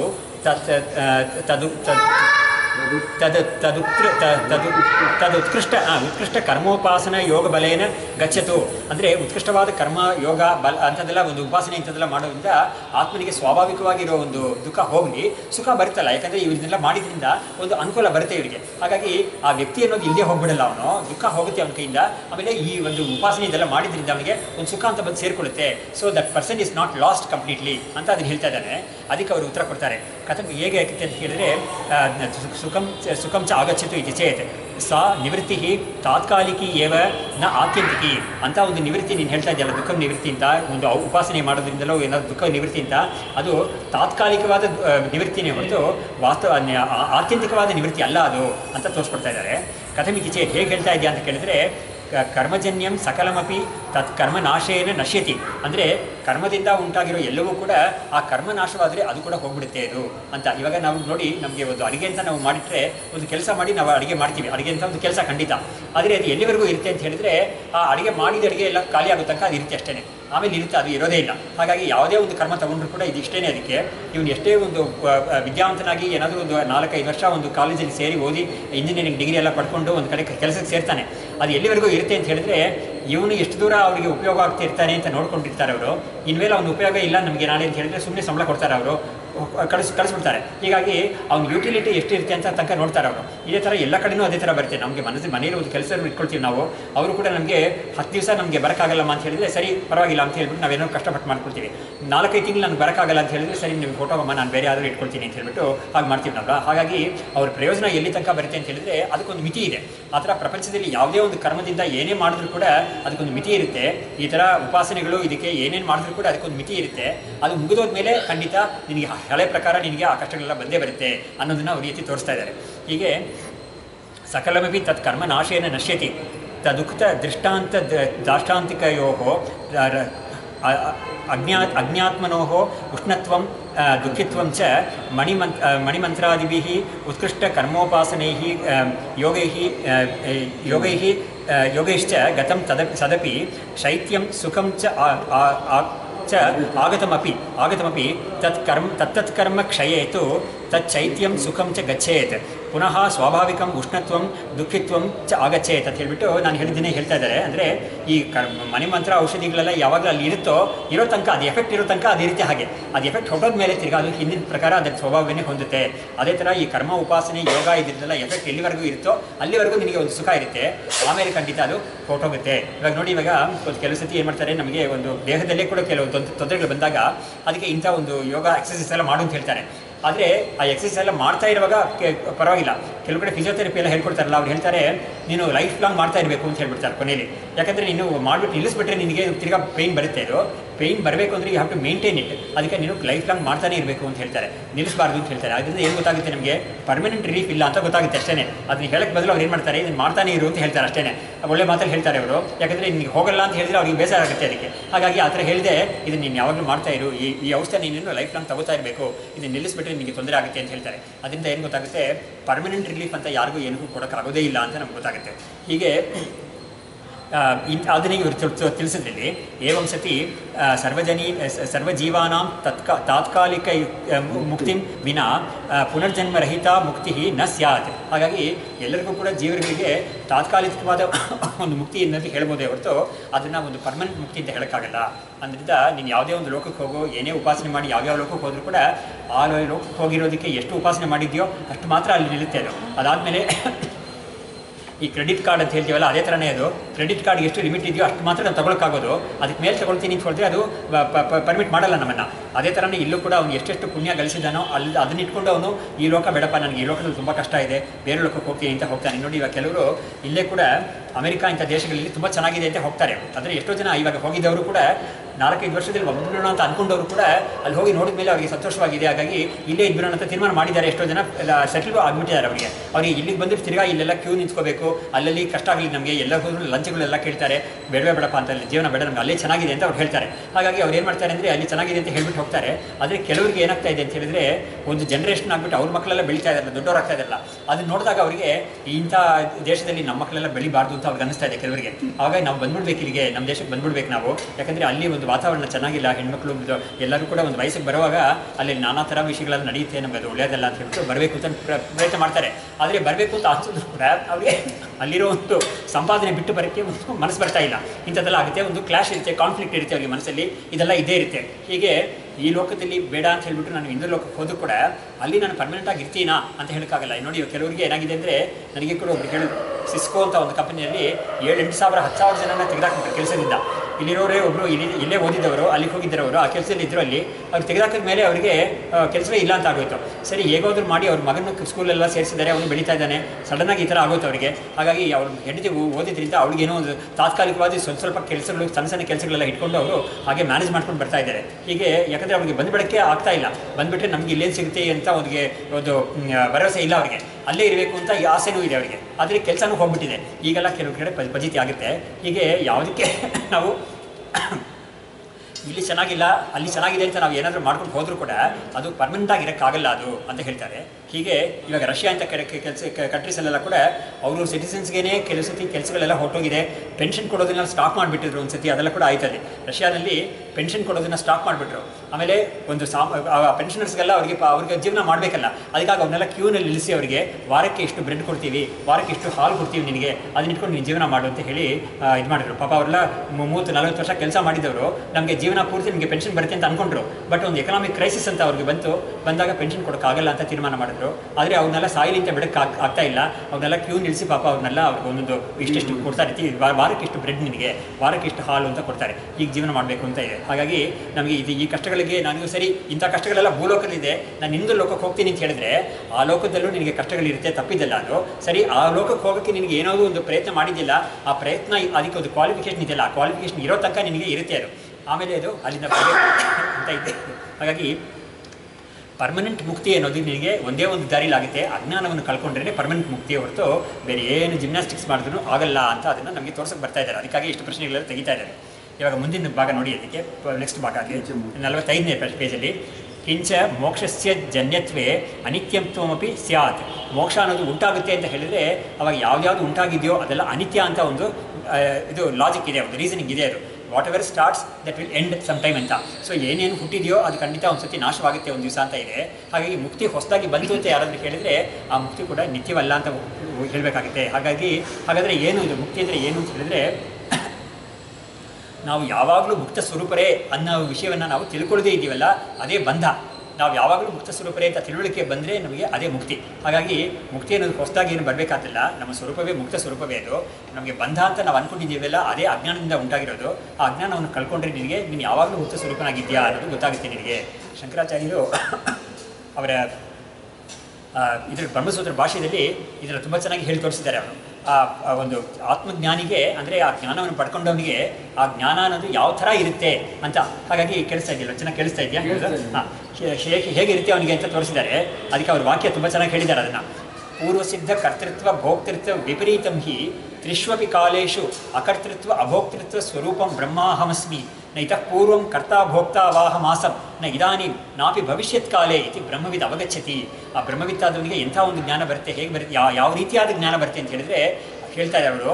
ಪೂರ್ವಸಿದ್ಧ ಕರ್ತೃತ್ವ ಭೋಕ್ತೃತ್ವ ವಿಪರೀತಂ. ನಾನು ಇದಕ್ಕೆ ಮುಂಚೆ ಎಲ್ಲ ನಾನು ಏನು ಅಂದ್ಕೊಂಡಿದ್ದೆ, ನಾನು ಕರ್ತ, ನಾನು ಭೋಕ್ತ ಅಂತ ಅಂದ್ಕೊಂಡಿದ್ದೆ. ಅದೇ ಸಂಸಾರ ಅನ್ನೋದಕ್ಕೆ ಒಂದು ಡೆಫಿನಿಷನ್ ಹೇಳಿತ್ತು ಯಾರಾದರೂ ಕೇಳಿದರೆ ನಾವು ಏನು ಹೇಳಬೇಕು ಅಂದರೆ ತಕ್ಷಣ ಕರ್ತೃತ್ವ ಭೋಕ್ತೃತ್ವ ಅದೇ ಸಂಸಾರ ಅಂತ ಹೇಳಬೇಕಾಗುತ್ತೆ. ಯಾಕಂದರೆ ಕರ್ತ ಅಂತ ಒಂದು ಆಗ್ತಾನೆ, ಯಾತಕ್ಕೆ ಕರ್ತ ಆಗ್ತಾನೆ ಅಂತ ಹೇಳಿದ್ರೆ ಭೋಕ್ತ ಆಗಬೇಕು ಅವನು. ಹಾಗಾಗಿ ಭೋಕ್ತ ಆಗಬೇಕು ಅಂತ ಆಸೆ ಅವನಿಗೆ, ಹಾಗಾಗಿ ಕರ್ತ ಅಂತ ಅದಕ್ಕಾಗಿ ಕರ್ತ ಆಗ್ತಾನೆ. ನಮಗೆ ಒಂದು 12 ಗಂಟೆಗೆ ಹೊಟ್ಟೆ ಹಸಿವಿತ್ತೆ ಅಂತ ಗೊತ್ತಾಗಿರುತ್ತೆ ನಮಗೆ, ಅವಾಗ ನಾವು ಊಟ ಮಾಡಬೇಕು ಅಂತ ಗೊತ್ತು ನಮಗೆ.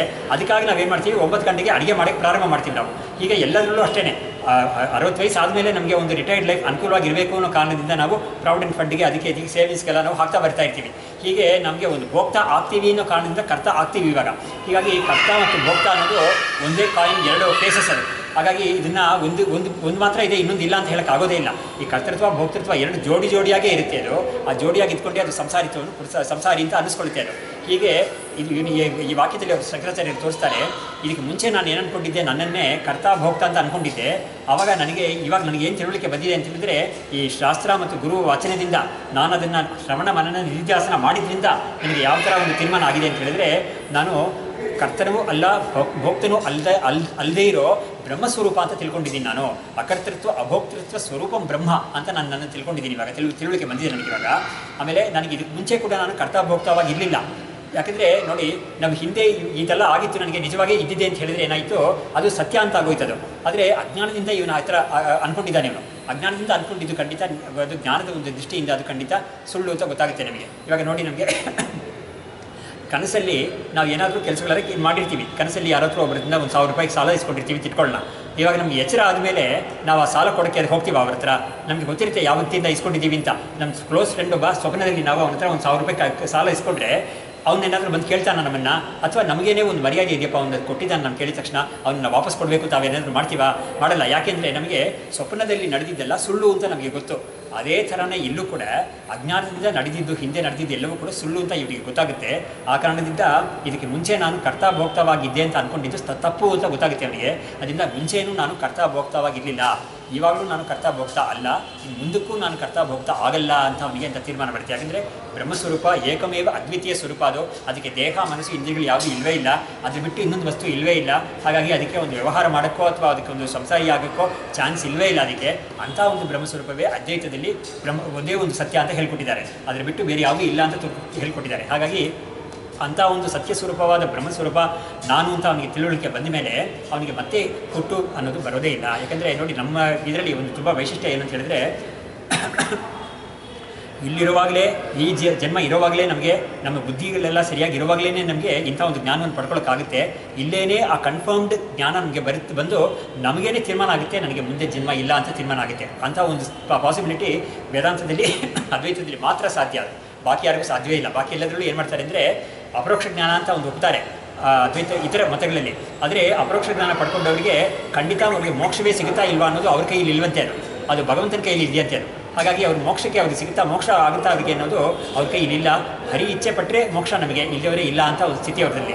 ಆದರೆ ಅದ್ವೈತದಲ್ಲಿ ಆ ಥರ ಡೌಟ್ಗಳ ಜಾಗವೇ ಇಲ್ಲ. ಇಲ್ಲಿ ನಿನಗೆ ಜ್ಞಾನ ಬಂತ ತಕ್ಷಣವೇ ನಿಮಗೆ ಮೋಕ್ಷ. ಅದು ಯಾತಕ್ಕೆ ಮೋಕ್ಷ ಅಂತ ನೀನು ಸುಮ್ಮನೆ ನಾನು ಬಾಯಿದಾಗ ಹೇಳ್ತೀನಿ ಅಂತಲ್ಲ.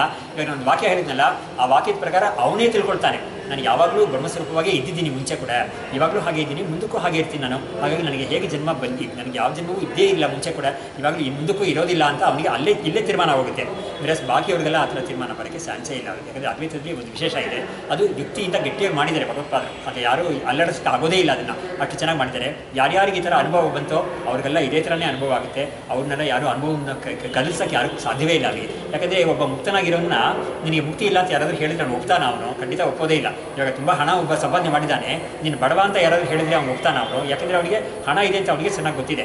ಆ ಥರ ಇವನಿಗೆ ಈ ಆತ್ಮಜ್ಞಾನದ ಬಲದಿಂದ ನಾನು ಯಾವತ್ತೂ ಬ್ರಹ್ಮಸ್ವರೂಪವಾಗಿ ಇದ್ದಿದ್ದೀನಿ, ನನಗೆ ಯಾವತ್ತೂ ಬಂಧ ಇಲ್ಲ ಅನ್ನೋದು ಅವನಿಗೆ ಚೆನ್ನಾಗಿ ಗೊತ್ತಿರೋವಾಗ ಯಾರಾದರೂ ಅವನ್ನ ನೋಡಿ ನೀನು ಸಂಸಾರಿ ಅಂತ ಹೇಳಿದರೆ ಅವ್ನು ಯಾತಕ್ಕೆ ಹೋಗ್ತಾನೆ? ಅವನು ನಿನಗೆ ಇನ್ನೊಂದು ಜನ್ಮ ಬರ್ತೀನಿ ಅಂದರೆ ಅವನಿಗೆ ಅದೆಲ್ಲ ಕಟ್ಟುಕತೆ ಅಂತ ನಮ್ಮ ಇವರು DVG ಅವರು ಅವ್ರ ಕಾಗದದಲ್ಲಿ ಬರೆದಿದ್ದಾರಲ್ಲ, ಸೃಷ್ಟಿಕತೆ ಕಟ್ಟುಕತೆ ಅಂತ ಬರೆದಿದ್ದಾರೆ ಅವರು. ಹೀಗೆ ವೇದಾಂತದಲ್ಲಿ ಹಾಗೆ ಒಪ್ಪೋದು ಅದನ್ನು.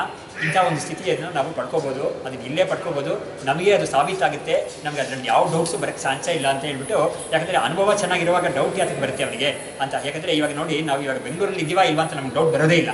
ಯಾಕಂದರೆ ನಮಗೆ ಸಿದ್ಧವಾಗಿದೆ, ಇಟ್ ಇಸ್ ಕನ್ಫರ್ಮ್ಡ್, ನಮಗೆ ಇದೇ ಇದು. ಆ ಥರ ಒಬ್ಬನಿಗೆ ನಾನು ಮುಕ್ತನ ಅಲ್ವಾ ಅಂತ ಅವನಿಗೆ ಡೌಟ್ ಬರೋದೇ ಇಲ್ಲ. ಹಾಗಾಗಿ ನಾನು ಸಂಸಾರಿಯಾಗಿರ್ಬೋದು ಒಂದು ವೇಳೆ ಅಂತ ಆ ಡೌಟ್ ಎಲ್ಲ ಬರೋದೇ ಇಲ್ಲ ಅವನಿಗೆ. ಈ ಜ್ಞಾನವನ್ನು ಸರಿಯಾಗಿ ಪಡ್ಕೊಂಡು ನಾವು ತೀರ್ಮಾನ ಮಾಡ್ಕೊಂಡ್ಬಿಟ್ರೆ ಅದನ್ನು ಯಾರೂ ಕದಲಿಸೋಕ್ಕಾಗೋದೇ ಇಲ್ಲ ಅನ್ನೋದನ್ನು ಸಿದ್ಧವಾಗಿದೆ ಅಂತ ಅದನ್ನು ಶಂಕರಾಚಾರ್ಯರು ಅದನ್ನು ಕೂಡ ಹೇಳಿದ್ದಾರೆ. ಇದು ಬ್ರಹ್ಮಸೂತ್ರ ಭಾಷೆಯಲ್ಲಿ ಇನ್ನೊಂದು ಕಡೆ ಹೇಳಿದ್ದಾರೆ, ಒಬ್ಬ ಆತ್ಮಜ್ಞಾನವನ್ನು ಪಡ್ಕೊಂಡಿರೋನು ಕೊಂಚ ಕಾಲ ಈ ದೇಹದ ಜೊತೆ ಇರ್ತಾನೆ ಅನ್ನೋದರಲ್ಲಿ ಸಂಶಯವೇ ಇಲ್ಲ. ಇದನ್ನು ಯಾರು ಅಲೆಗಳಿಗಾಗುತ್ತೆ ಅಂತ ಕೇಳಿದ್ದಾರೆ ಅವರು. ಯಾಕಂದರೆ ಆತ್ಮಜ್ಞಾನವನ್ನು ಪಡ್ಕೊಂಡ ಮೇಲೆ ಅವನು ಇನ್ನೊಬ್ಬರಿಗೆ ಹೇಳಬೇಕಾದ್ರೆ ಅವನು ಉಳಿದಿರಬೇಕಲ್ಲ. ಹಾಗಾಗಿ ಆ ದೇಹ ಇದ್ರೇ ಅವನಿಗೆ ಇದೆಲ್ಲ ಹೇಳೋಕ್ಕಾಗುತ್ತೆ. ಶಂಕರಾಚಾರ್ಯರಿಗೆ ಆ ಕಾರಣದಿಂದ ಬರೆಯೋಕ್ಕಾಯಿತು, ನಾನಾ ಜನಗಳ ಹತ್ರ ವಾದ ಮಾಡೋಕ್ಕಾಯಿತು, ಇದೆಲ್ಲ ಆಯಿತು. ಆತ್ಮಜ್ಞಾನ ಬಂದಿದ ತಕ್ಷಣ ಈ ದೇಹನ ಹೊಟ್ಟೋಗುತ್ತೆ ಅಂತ ಹೇಳಿದ್ರೆ ಆವಾಗ ಅದು ಒಪ್ಕೊಳ್ಳೋಕ್ಕಾಗೋದೇ ಇಲ್ಲ. ಆ ಮಾತು ಹೇಳುವಾಗ ಶಂಕರಾಚಾರ್ಯರು ಹೇಳಿದ್ದಾರೆ ಅದನ್ನು. ಅದು ಯಾಕಂದರೆ ಈ ದೇಹ ಅನ್ನೋದು ಪ್ರಾರಂಭಿಕ ಕರ್ಮದಿಂದ ಪ್ರಾರಂಭ ಆಗೋಗಿದೆ. ಅದು ಆಗಿರೋ ಆ ದೇಹದಲ್ಲಿ ಅವನಿಗೆ ಕೊನೆ ಜನ್ಮ. ಅದು ಆ ಜನ್ಮದಲ್ಲಿ ಅವನಿಗೆ ಜ್ಞಾನ ಬಂದ್ಬಿಟ್ಟಿದೆ. ಅವನಿಗೆ ಜ್ಞಾನ ಬಂದಿದ್ದರಿಂದಲೇ ಕೊನೆ ಜನ್ಮ. ಅದು ಸುಮ್ಮನೆ ಮುಂಚೆನೇ ಡಿಸೈಡ್ ಆಗಿದೆ ಅಂತ ಹೇಳೋಕ್ಕಾಗಲ್ಲ. ಜ್ಞಾನ ಬಂದಿದ್ದರಿಂದ ಅವನಿಗೆ ಕೊನೆ ಜನ್ಮ ಆಗಿದೆ. ಅದು ಮುಂದಕ್ಕೆ ಜನ್ಮ ಬರೋದೇ ಇಲ್ಲ ಅವನಿಗೆ. ಆದರೆ ಜ್ಞಾನ ಬಂದಿದ ತಕ್ಷಣ ಅವನಿಗೆ ಪ್ರಾರಬ್ಧ ಕ್ರಮ ಮುಗಿದೋಗಲ್ಲ ಖಂಡಿತ. ಯಾಕಂದರೆ ಪ್ರಾರಬ್ಧ ಅನ್ನೋದಕ್ಕೆ ಏನು ಹೆಸರು ಅಂತ ಹೇಳಿದ್ರೆ, ಅದಕ್ಕೆ ಅವನಿಗೆ ಒಂದು 80 ವರ್ಷ ಅವನಿಗೆ ಆಯುಸ್ ಇದೆ ಅಂತ ಹೇಳಿದ್ರೆ ಆ 80 ವರ್ಷ ಬದುಕೇ ಇರ್ತಾನೆ ಅವನು. ಆ 80 ವರ್ಷಗಳಲ್ಲಿ ಏನೇನು ಸುಖ ದುಃಖ ವ್ಯಾಧಿಗಳು ಮಾನ ಅಪಮಾನ ಏನೇನು ಅನುಭವಿಸ್ಬೇಕೋ ಅದೆಲ್ಲ ಅನುಭವಿಸೇ ತಿರ್ಬೇಕು ಅವನು. ಹಾಗಿರುವಾಗ ಅವನಿಗೆ 40 ವರ್ಷದಲ್ಲಿ ಅವನಿಗೆ ಏನಾದರೂ ಆತ್ಮಜ್ಞಾನ ಬಂದುಬಿಡ್ತು ಅಂತ ಹೇಳಿದರೆ ಉಳಿದಿರೋ 40 ವರ್ಷ ಅವನು ಬದುಕೇ ಇರ್ತಾನೆ. ಅವನಿಗೇನು ಹೋಗೋದೇ ಇಲ್ಲ ಅವನಿಗೆ. ಹಾಗಾಗಿ ಅದಿರ್ತಾನೆ. ಅಂಥ ಒಂದು ಸ್ಥಿತಿಯನ್ನು ಶಂಕರಾಚಾರ್ಯರಲ್ಲಿ ಹೇಳ್ತಾರೆ. ಆತ್ಮಜ್ಞಾನವನ್ನು ಪಡ್ಕೊಂಡು ಈ ದೇಹದಲ್ಲೂ ಇದ್ದಾನೆ ಅನ್ನೋದಕ್ಕೆ ಯಾರೂ ಅದನ್ನು ಅಲೆಗಳಿಕ್ಕಾಗಲ್ಲ. ಯಾರು ತಾನು ಅಲೆಗಳಿಕ್ಕಾಗುತ್ತೆ ಅದು, ಯಾಕಂದರೆ ನಮ್ಮ ಅನುಭವದಲ್ಲೇ ಇದೆಯಲ್ಲ ಅಂತ ಅವರು ನಮ್ಮ ಅನುಭವವನ್ನೇ ತೋರಿಸ್ತಾರೆ. ಅದು ಇನ್ನೊಂದು ಮಾತು, ನಾನು ಅದಕ್ಕೆ ಪ್ರಸಂಗವಶಾತ್ ಹೇಳಿದೆ ಅದು. ಆದರೆ ಈ ಜನ್ಮ ಆದಮೇಲೆ ಮತ್ತೆ ಅವನಿಗೆ ಹುಟ್ಕೊಳ್ತಾನೆ ಅನ್ನೋದಕ್ಕೆ ಸಾಧ್ಯವೇ ಇಲ್ಲ. ಯಾಕಂದರೆ ಅದಕ್ಕೂ ಕೂಡ ಕಾರಣ ಇದೆ. ಏನು ಅಂತ ಹೇಳಿದ್ರೆ, ಇಲ್ಲಿ ಅವರು ತೋರಿಸಿದ ಥರ ಜನ್ಮ ಅನ್ನೋದು ಯಾವುದರಿಂದ ಬರುತ್ತೆ ಅಂದರೆ ಕರ್ಮದಿಂದ ಬರುತ್ತೆ ಅಂತ ಹೇಳಿದರು. ಮೊದಲ ಲೈನ್ ಇದರಲ್ಲಿ ಈ 4th ಪ್ರಕರಣದಲ್ಲಿ, 4ನೇ ಪ್ರಕರಣದಲ್ಲಿ ವರ್ಣಕದಲ್ಲಿ ಕರ್ಮ ಅನ್ನೋದು ಜನ್ಮ ಅನ್ನೋದು ಕರ್ಮದಿಂದ ಬರುತ್ತೆ ಅಂತ ಹೇಳಿದರು. ಆದರೆ ನಮ್ಮ ವೇದಾಂತ ಭಗವದ್ಗೀತೆ ಎಲ್ಲ ಏನು ಹೇಳ್ಕೊಡುತ್ತೆ ಅಂತ ಹೇಳಿದ್ರೆ, ಈ ಆತ್ಮಜ್ಞಾನ ಅನ್ನೋದು ಬಂದಿದ್ದ ತಕ್ಷಣವೇ ಬಂದು ಕೂಡಲೇ ಬರುವಾಗಲೇ ಅದೇನು ಮಾಡ್ಕೊಂಡು ಬರುತ್ತೆ ಅಂತ ಹೇಳಿದ್ರೆ, ಅವನ ಸಂಚಿತ ಕರ್ಮ ಅಂತ ಇದೆಯಲ್ಲ ಅದನ್ನೆಲ್ಲ ನಾಶ ಮಾಡಿಕೊಂಡೇ ಬರುತ್ತೆ ಅದು ಅಂತ ತೋರಿಸ್ಕೊಡ್ತಾ ಇದ್ದಾರೆ. ಜ್ಞಾನಾಗ್ನಿ ಸರ್ವಕರ್ಮಾಣಿ ಭಸ್ಮಸಾತ್ ಕುರುತೆ ಅರ್ಜುನ ಅಂತ ಅವನು ಹೇಳ್ತಾನೆ ಗೀತೆಯಲ್ಲಿ. ಆಮೇಲೆ ಬಾಕಿ ಪ್ರಮಾಣಗಳು ಇದೆ ಅದಕ್ಕೆ. ಸೊ ಈ ಆತ್ಮಜ್ಞಾನ ಅನ್ನೋದು ಬರೋದು ಬರುವಾಗಲೇ ಅವನಿಗೆ ಸಂಚಿತ ಕರ್ಮ ಅನ್ನೋದು ಯಾವುದು ಅಂತ ಹೇಳಿದರೆ ಹಿಂದಿನ ಜನ್ಮಗಳಲ್ಲಿ ಬೇಕಾದಷ್ಟು ಜನ್ಮಗಳಲ್ಲಿ ಅವನು ಏನೇನು ಕರ್ಮ ಮಾಡಿರ್ತಾನೋ ಅದೆಲ್ಲ ಅಕ್ಯುಮುಲೇಟ್ ಆಗ್ತಾನೆ ಬರುತ್ತೆ. ಅದೇ ಕೂಡಾಕೊಂಡೇ ಬರುತ್ತೆ ಇದು. ಅದು ಎಲ್ಲ ಕರ್ಮಗಳು ಒಂದೇ ಸತಿ ಅವನಿಗೆ ಫಲ ಕೊಡಲ್ಲ, ಅದರಲ್ಲಿ ಒಂದೊಂದು ಭಾಗ ಮಾತ್ರ ಫಲ ಕೊಡೋಕ್ಕೆ ಸಿದ್ಧವಾಗುತ್ತೆ. ಅದಕ್ಕೆ ನಾನು ಬ್ರೆಡ್ ಲೋಫ್ ಎಕ್ಸಾಂಪಲ್ ಹೇಳಿದ್ದನು. ಆ ಕರ್ಮರಾಶಿ ಅನ್ನೋದು ಒಂದು ಕಡೆ ಅವರು ಹಿಟ್ಟು ಹಾಕೋದು ಒಂದು ಆ ಮಿಷಿನಲ್ಲಿ, ಹೊರಗಡೆ ಬರ್ತಾ ಇರೋದು ಒಂದೊಂದು ಲೋಫ್ ಆಗಿ ಬರುತ್ತೆ. ಅದು ಅಷ್ಟನ್ನು ಒಂದೇ ಸತಿ ಬಂದ್ಬಿಡಲ್ಲ. ಹಾಗಾಗಿ ಒಂದೊಂದು ಲೋಫ್ ಬರೋದು ಕೂಡ ಒಂದೊಂದು ಜನ್ಮ ಅಂತ ನಾನು ಇಟ್ಕೊಂಡು ಆ ಕಾರಣಕ್ಕಾಗಿ ನಾನು ಅದೃಷ್ಟ ಅಂತ ಹೇಳಿದೆ. ಹಾಗಾಗಿ ಆ ಕರ್ಮದಲ್ಲಿ ಒಂದೊಂದು ಭಾಗ ಮಾತ್ರ ಪಾಕವಾಗುತ್ತೆ. ಆವಾಗ ಅದಕ್ಕೆ ತಕ್ಕನಾದ ಒಂದು ಜನ್ಮವನ್ನು ಕೊಡುತ್ತೆ. ಆವಾಗ ನೆಕ್ಸ್ಟ್ ಇನ್ನೊಂದು ರೆಡಿಯಾಗಿರುತ್ತೆ ಅದು. ಬಟ್ ಆ ರೆಡಿಯಾಗಿರೋ ಸಮಯದಲ್ಲೇ ಇವನು ಈ ಜನ್ಮದಲ್ಲಿ ಹೊಸ ಕರ್ಮ ಮಾಡ್ತಾನಲ್ಲ, ಅದು ಅಲ್ಲಿ ಹೋಗಿ ಸೇರ್ಕೊಳ್ಳುತ್ತೆ, ಅದು ಒಂದು ಅಕ್ಯುಮುಲೇಟ್ ಆಗ್ತಾ ಇರುತ್ತೆ. ಸೊ ಇಂಥ ಒಂದು ಸ್ಥಿತಿಯಿಂದ ನಮಗೆ ಬಿಡುಗಡೆ ಆಗಬೇಕು. ಯಾಕಂದರೆ ಇದು ಮುಗಿಯೋದೇ ಇಲ್ಲ ಅಂತ ಗೊತ್ತಾಗುತ್ತೆ ನಮಗೆ, ಯಾವಾಗಲೂ ಬರ್ತಾನೆ ಇರ್ತೀವಿ ತೊಂದರೆ ಅಂತ ಗೊತ್ತಾಗೋದ್ರಿಂದ ಅದಕ್ಕೆ ಮುಕ್ತಾಯ ಮಾಡ್ಕೋಬೇಕು ಅನ್ನೋದಕ್ಕೆ ಮೋಕ್ಷಕ್ಕೆ ಪ್ರಯತ್ನ ಮಾಡಬೇಕು ಅಂತ ಅದು ಇನ್ನೊಂದು ವಿಷಯ ಅದು. ಬಟ್ ನಾನು ಹೇಳಕ್ಕೆ ಬಂದಿದ್ದು ಏನು ಅಂತ ಹೇಳಿದ್ರೆ, ಈ ಜನ್ಮಕ್ಕೆ ಕರ್ಮ ಕಾರಣವಾಗುತ್ತೆ ಅಂತ ಹೇಳಿದ್ನಲ್ಲ, ಅದನ್ನೇ ಹೇಳಕ್ಕೆ ಬರ್ತಾ ಇದ್ದೀನಿ. ಇವನಿಗೆ ಕರ್ಮ ಇದ್ದರೆ, ಸ್ಟಾಕಲ್ಲಿ ಕರ್ಮ ಇದ್ದರೆ ಖಂಡಿತ ಅದು ಜನ್ಮವನ್ನು ಕೊಟ್ಬಿಡುತ್ತೆ. ಆದರೆ ಇವನಿಗೆ ಆತ್ಮಜ್ಞಾನ ಬಂದಾಗ ಏನಾಗುತ್ತೆ ಅಂತ ಹೇಳಿದ್ರೆ, ನಾನು ಮುಂಚೆ ಕರ್ತ ಅಲ್ಲ ಅಂತ ಇವನಿಗೆ ಬುದ್ಧಿ ಬಂದಿದ್ದರಿಂದ ಅವನು ಮಾಡಿದೆ ಅಂತ ಅಂದ್ಕೊಂಡಿದ್ದ ಕರ್ಮಗಳೆಲ್ಲ ನಾಶವಾಗಿ ಹೋಗುತ್ತೆ. ಹೇಗೆ ನಾಶವಾಗಿ ಹೋಗುತ್ತೆ ಅಂತ ಹೇಳಿದ್ರೆ, ಅದನ್ನ ಯಾರೂ ಬೆಂಕಿ ಹಚ್ಚಲ್ಲ, ಯಾರೂ ಬಂದು ಚಚ್ಚಲ್ಲ, ಏನೂ ಮಾಡಲ್ಲ. ಪ್ಯೂರ್ ಯುಕ್ತಿ ಅಷ್ಟೇ. ಇವಾಗ ನಾನು ಸ್ವಪ್ನ ದೃಷ್ಟ ಅಂತ ಹೇಳಿದ್ನಲ್ಲ, ಸ್ವಪ್ನದಲ್ಲಿ ನಾವು ಕೆಲವು ಕೆಟ್ಟ ಕರ್ಮಗಳು ಕೂಡ ಮಾಡಿರ್ತೀವಿ. ಅದಕ್ಕೆ ನಮಗೆ ಪಾಪ ಬರುತ್ತೆ ಅಂತ ಹೇಳಿದ್ರೆ ಶಾಸ್ತ್ರ ಹೇಳುತ್ತೆ ನಮಗೆ, ಅದಕ್ಕೆ ನಿನಗೆ ಪಾಪ ಬರಲ್ಲ ಅಂತ ಹೇಳುತ್ತೆ. ಸ್ವಪ್ನದಲ್ಲಿ ಏನೋ ಒಬ್ಬ ಏನು ಮಾಡಿ ಕೊಲೆ ಮಾಡಿದ್ದಾನೆ ಇಟ್ಕೊಳ್ಳೋಣ ಸ್ವಪ್ನದಲ್ಲಿ, ಆವಾಗ ಅವನಿಗೆ ಪಾಪ ಬರುತ್ತಾ, ಅವ್ನಿಗೆ ಯಾರಾದರೂ ಜೈಲಲ್ಲಿ ಹಾಕ್ತಾರೆ ಅಂತ ಹೇಳಿದ್ರೆ, ಈ ಲೋಕದಲ್ಲೂ ಕೂಡ ಯಾರು ಜೈಲಲ್ಲಿ ಹಾಕಲ್ಲ, ಪರಲೋಕದಲ್ಲೂ ಅವನಿಗೇನು ಪಾಪ ಬರಲ್ಲ ಅಂತ ಸ್ಪಷ್ಟವಾಗಿ ಹೇಳಿದೆ. ಯಾತಕ್ಕೆ ಅಂತ ಕೇಳಿದರೆ, ಆ ಸ್ವಪ್ನದಲ್ಲಿ ನೀನು ಮಾಡಿದ್ದು ಯಾವುದೇ ಕರ್ಮ ಒಳ್ಳೇದಾಗಲಿ ಒಳ್ಳೇದಕ್ಕೂ ಇದೇ ಥರನೇ.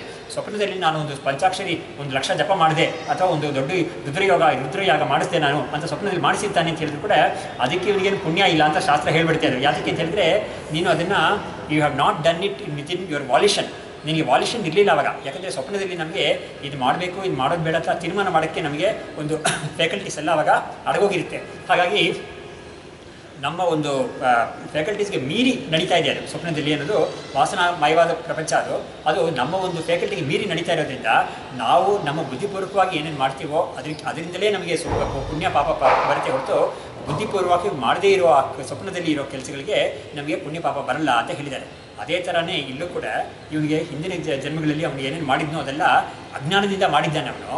ಇವಾಗ ಜ್ಞಾನ ಪಡ್ಕೊಂಡಾಗ ಏನು ಗೊತ್ತಾಗ್ತಾ ಇದೆ ಅಂತ ಹೇಳಿದ್ರೆ, ಹಿಂದೆ ಕೂಡ ನಾನು ವಾಸ್ತವವಾದ ಕರ್ತ ಆಗಿರಲಿಲ್ಲ, ನಾನು ಆತ್ಮನಾಗೆ ಉಳಿದಿದ್ದೀನಿ ಯಾವತ್ತೂ ಕೂಡ ಅಂತ ಒಂದು ಬುದ್ಧಿ ಬರೋದ್ರಿಂದ ಆ ಥರ ಆ ಸಮಯದಲ್ಲಿ ಆ ಅವಸ್ಥೆಯಲ್ಲಿ ಮಾಡಿರೋ ಕರ್ಮಗಳಿಗೆ ಎಲ್ಲದಕ್ಕೂ ಕೂಡ ಒಂದು ಎಫೆಕ್ಟ್ ಅನ್ನೋದು ಹೊಟ್ಟೋಗುತ್ತೆ. ಅದು ಆ ಎಫೆಕ್ಟ್ ಹೊಟ್ಟೋದ್ರೆ ತಿರ್ಗಾ they will not take effect at all, ಆ ಥರ ಆಗುತ್ತೆ ಅದು.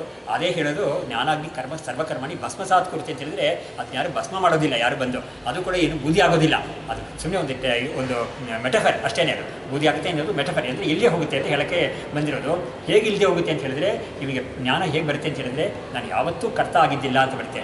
ನಾನು ಕರ್ತಾನೇ ಆಗದೆ ಹೋದರೆ ನಾನು ಹೇಗೆ ಕರ್ಮ ಮಾಡಿರ್ತೀನಿ, ನಾನು ಕರ್ಮ ಮಾಡೋಕ್ಕೆ ಸಾಧ್ಯವೇ ಇಲ್ಲ. ಕರ್ಮ ಮಾಡಿದ್ದು ಅಂತ ಗೊತ್ತಾಗ್ತಾ ಇದ್ದಿಲ್ಲ ಅಂದರೆ ಅದು ಸುಮ್ಮನೆ ತೋರಿಕೆ. ಆ ತೋರಿಕೆಗೆ ಏನು ಬೆಲೆ ಇಲ್ಲ. ತೋರಿಕೆ ಏನೇನೋ ತೋರ್ಕೋಬೋದು. ಎದುರುಗಡೆ ಕೂಡ ಒಂದು ವಿಲೇಜ್ ವಾಟರ್ ಅಂತ ಒಂದು ಇದೆಯಲ್ಲ, ಬಿಸಿಲು ಕುದುರೆ ಅಂತ ನೀರು ತೋರ್ಕೋಬೋದು, ಬಟ್ ನೀರು ಇದೆಯಾ ಅಲ್ಲಿ ವಾಸ್ತವವಾಗಿ. ಅದೇ ಥರ ನನಗೆ ಹಿಂದೆ ಅಜ್ಞಾನದ ಏನೇನೋ ತೋರ್ಕೊಂಡಿದೆ, ಅದಕ್ಕೆಲ್ಲ ಇವಾಗ ಇಲ್ಲ ಅಂತ ನನಗೆ ಇವಾಗ ಒಂದು ಪರಮ ಪ್ರಮಾಣವಾಗಿ ನನಗೆ ಅನುಭವವೇ ಬಂದಿದೆ ನನಗೆ. ಅದರಿಂದ ನನಗೆ ಹಿಂದಿನ ಒಂದು ಕರ್ಮಗಳೆಲ್ಲ ಯಾವುದು ನನ್ನ ಮುಟ್ಟಲ್ಲ ಅಂತ ಇದೆ. ಹೀಗಾಗಿ ಇದಕ್ಕೆ ಭಗವದ್ಗೀತೆಯಲ್ಲಿ, ಬ್ರಹ್ಮಸೂತ್ರದಲ್ಲಿ, ಉಪನಿಷತ್ತಲ್ಲಿ ಎಲ್ಲದರಲ್ಲೂ ಪ್ರಮಾಣ ಇದೆ. ಹೀಗೆ ಅವನಿಗೆ ಕರ್ಮಗಳೆಲ್ಲ ಆ ಥರ ಹೊಟ್ಟೋಗಿರೋದ್ರಿಂದ ಅವನಿಗೆ ಮುಂದಕ್ಕೆ ಜನ್ಮ ಇಲ್ಲ ಅಂತ ಆಗುತ್ತೆ. ಹೀಗೆ ಇದೆ ಅದರಲ್ಲಿ ವಿಷಯ ಇರೋದು. ಕಿಂಚ ಮೋಕ್ಷಸ್ಯ ಜನ್ಯತ್ವೇ ಅನಿತ್ಯತ್ವಮಪಿ ಸ್ಯಾತ್ ಅಂತ ಅದಕ್ಕಾಗಿ ನಾನು ಇದು ಹೇಳಿದೆ. ಅದಕ್ಕೆ ಹೇಳ್ತಾ ಇದ್ದಾರೆ, ಇದಕ್ಕೆ ಪ್ರಮಾಣ ಇದೆ ನೋಡು. ನಸ ಪುನರಾವರ್ತತೆ ಇತಿ ಮುಕ್ತೇ ನಿತ್ಯತ್ವ ಪ್ರತಿಪಾದಕ ಶ್ರುತೇ ಅಖಂಡಂ ಆನಂದಂ ಅರೂಪಂ ಅದ್ಭುತಂ ಇತಿ ಶ್ರುತೇಶ್ಚ ವಿರೋಧ ಸ್ಯಾತ್ ಅಂತ ಹೇಳಿದರೆ, ಮುಕ್ತಿ ಸ್ಥಿತಿ ಅನ್ನೋದು ಅದು ಪರ್ಮನೆಂಟ್ ಆಗಿರುತ್ತೆ ಅನ್ನೋದಕ್ಕೆ ಶ್ರುತಿ ಪ್ರಮಾಣ ಇದೆ ನಮಗೆ. ಏನಂತ ಹೇಳಿದರೆ, ನಸ ಪುನರಾವರ್ತತೆ, he doesn't come back to this life, come back to this samsara ಅಂತ ಪ್ರಮಾಣ ನಮಗೆ ಘಂಟಾಘೋಷವಾಗಿ ಹೇಳ್ತಾ ಇದೆ. ಹಾಗಾಗಿ ಮುಕ್ತಿ ಅನ್ನೋದನ್ನು ನೀನು ಏನಾದರೂ ಒಂದು ತಾತ್ಕಾಲಿಕವಾಗಿ ಏನಾದರೂ ಮಾಡಿ ನಾನು ಮುಕ್ತಿ ಪಡ್ಕೊಳ್ತೀನಿ ಅಂತ ಹೇಳಿದ್ರೆ ಅದಕ್ಕೆ ಮತ್ತೆ ಬರ್ತಾನಲ್ಲ ಅವನು. ಹಾಗಾಗಿ ಅದು ನಿಜವಾದ ಮುಕ್ತಿ ಆಗೋಕ್ಕೆ ಸಾಧ್ಯವಿಲ್ಲ. ನಿಜವಾದ ಮುಕ್ತಿ ಆದರೆ ಅವನು ಮತ್ತೆ ಬರೋದೇ ಇಲ್ಲ ಅನ್ನೋದಕ್ಕೆ ನಮಗೆ ವಾಕ್ಯ ಇದೆ. ನಸ ಪುನರಾವರ್ತತೆ, ಅವನಿಗೆ ಪುನರಾವೃತ್ತಿ ಅಥವಾ ಮತ್ತೆ ಮರಳಿ ಬರೋದು ಅನ್ನೋದು ಇಲ್ಲವೇ ಇಲ್ಲ. ಕೆಲವು ಸತಿ ನಾವು ನೋಡ್ತೀವಿ, ಕೆಲವರೆಲ್ಲ ಹೋಗ್ಬಿಟ್ಟಿದ್ರೆ ಈ ಕಾಲದಲ್ಲಿ ಬೇಕಾದಷ್ಟು ಪೋಸ್ಟರ್ಸ್ ಎಲ್ಲ ಆಗ್ತಾ ಇದ್ದಾರೆ. ಅಲ್ಲಲ್ಲಿ ಮುಂಚೆ ಇರಲಿಲ್ಲ ಅಲ್ವಾ, ನಾವು ಒಂದು 30-40 ವರ್ಷಕ್ಕೆ ಮುಂಚೆ ಇದ್ರೆ ಅಲ್ಲಲ್ಲಿ ಪೋಸ್ಟರ್ಸ್ ಹಾಕೋದು ಇಲ್ಲವೇ ಇಲ್ಲ. ಇವಾಗ ಯಾರಾದರೂ ಹೋಗ್ಬಿಟ್ಟು ಕೂಡ ಶ್ರದ್ಧಾಂಜಲಿ ಅಂತ ಹೇಳ್ಬಿಟ್ಟು ಅವರಿಗೆ ಒಂದು ಫೋಟೋ ಹಾಕ್ತಾರೆ. ಇದು ನಾನು ಈ ಊರಲ್ಲಿ ಮಾತ್ರ ಅಲ್ಲ, ಮೆಡ್ರಾಸಿಗೆ ಹೋದಾಗ ಅಲ್ಲೂ ಮಾಡ್ತಾ ಇದ್ದಾರೆ ಅಂತ ಗೊತ್ತಾಯ್ತು ನನಗೆ. ಅದು ಹಾಕಿರ್ತಾರೆ. ಅಲ್ಲಿ ಒಂದು ಕಡೆ ನೋಡಿದೆ ನಾನು, ಯಾರೋ ಒಬ್ಬ ರವಿ ಅಂತ ಒಬ್ಬ ಪಾಪ ಚಿಕ್ಕ ವಯಸ್ಸಲ್ಲೇ ಹೋಗ್ಬಿಟ್ಟಿದ್ದಾನೆ, 28-29 ವರ್ಷದಲ್ಲಿ ಹೋಗಿದ್ದಾನೆ ಅವನು. ಅವರಿಗೆ ಅವ್ರ ಸ್ನೇಹಿತರೆಲ್ಲ ಹಾಕಿದ್ದಾರೆ, ರವಿ ಮತ್ತೊಮ್ಮೆ ಮರಳಿ ಬಾ ಅಂತ ಹಾಕಿದ್ದಾರೆ. ಜೊತೆಗೆ ನನಗೆ ವೇದಾಂತ ಮತ್ತೊಮ್ಮೆ ಬರೋದು ಬೇಡ ಅಂತ ಹೇಳ್ತಾರೆ. ಅವಾಗ ಅವ್ರು ಮತ್ತೊಮ್ಮೆ ಬಾ ನೀನು ಅಂತ ಹೇಳಿ ಇದು ಮಾಡ್ತಾರೆ. ಹೇಳಿದೆ ನಾನು. ಸೊ ಇಲ್ಲಿ ಮತ್ತೊಮ್ಮೆ ಬರೋದಿಲ್ಲ ಅಂತ ಇದಕ್ಕೆ ವಾಕ್ಯ ಇದೆ. ಅವನಿಗೆ ಮುಕ್ತನಾದವನಿಗೆ ಮತ್ತೊಮ್ಮೆ ಬರೋದಿಲ್ಲ ಅಂತ ವಾಕ್ಯ ಇದೆ ನಮಗೆ ಅಂತ ತೋರಿಸ್ತಾ ಇದ್ದಾರೆ. ಆಮೇಲೆ ಅಖಂಡಂ ಆನಂದಂ ಅರೂಪಂ ಅದ್ಭುತಂ ಇತಿ ಶ್ರುತೇಶ್ಚ ವಿರೋಧ ಸ್ಯಾತ್. ಆತ್ಮಸ್ವರೂಪ ಬ್ರಹ್ಮಸ್ವರೂಪ ಹೇಗಿದೆ ಅಂತ ಹೇಳಿದ್ರೆ ಅದು ಅಖಂಡವಾದ್ದು, ಆನಂದವಾದ್ದು, ಅರೂಪವಾದ್ದು, ರೂಪ ಇಲ್ಲದೇ ಇರೋದದು ಅದ್ಭುತವಾದ ಸ್ವರೂಪ. ಅಂತಹ ಸ್ವರೂಪಕ್ಕೆ ಹೇಗೆ ಒಂದು ಹುಟ್ಟು ಅನ್ನೋದು ಸಾಧ್ಯವೇ ಇಲ್ಲ ಅಂತ ಅದಕ್ಕೆ ಪ್ರತಿಪಾದನೆ ಮಾಡೋಕ್ಕಾಗಿ ಹೇಳಿದ್ರು. ಆತ್ಮನಃ ದುಃಖ ಸ್ವಭಾವತ್ವೇ ಸುಷುಪ್ತಿ ಅವಸ್ಥಾಯಾಂ ತೂಷ್ಣೀಂ ಭಾವೇ ಯೋಗಿನಾಂ ಸಮಾಧೌ ಚ ದುಃಖಮೇವ ಪ್ರತಿಯಾತ್.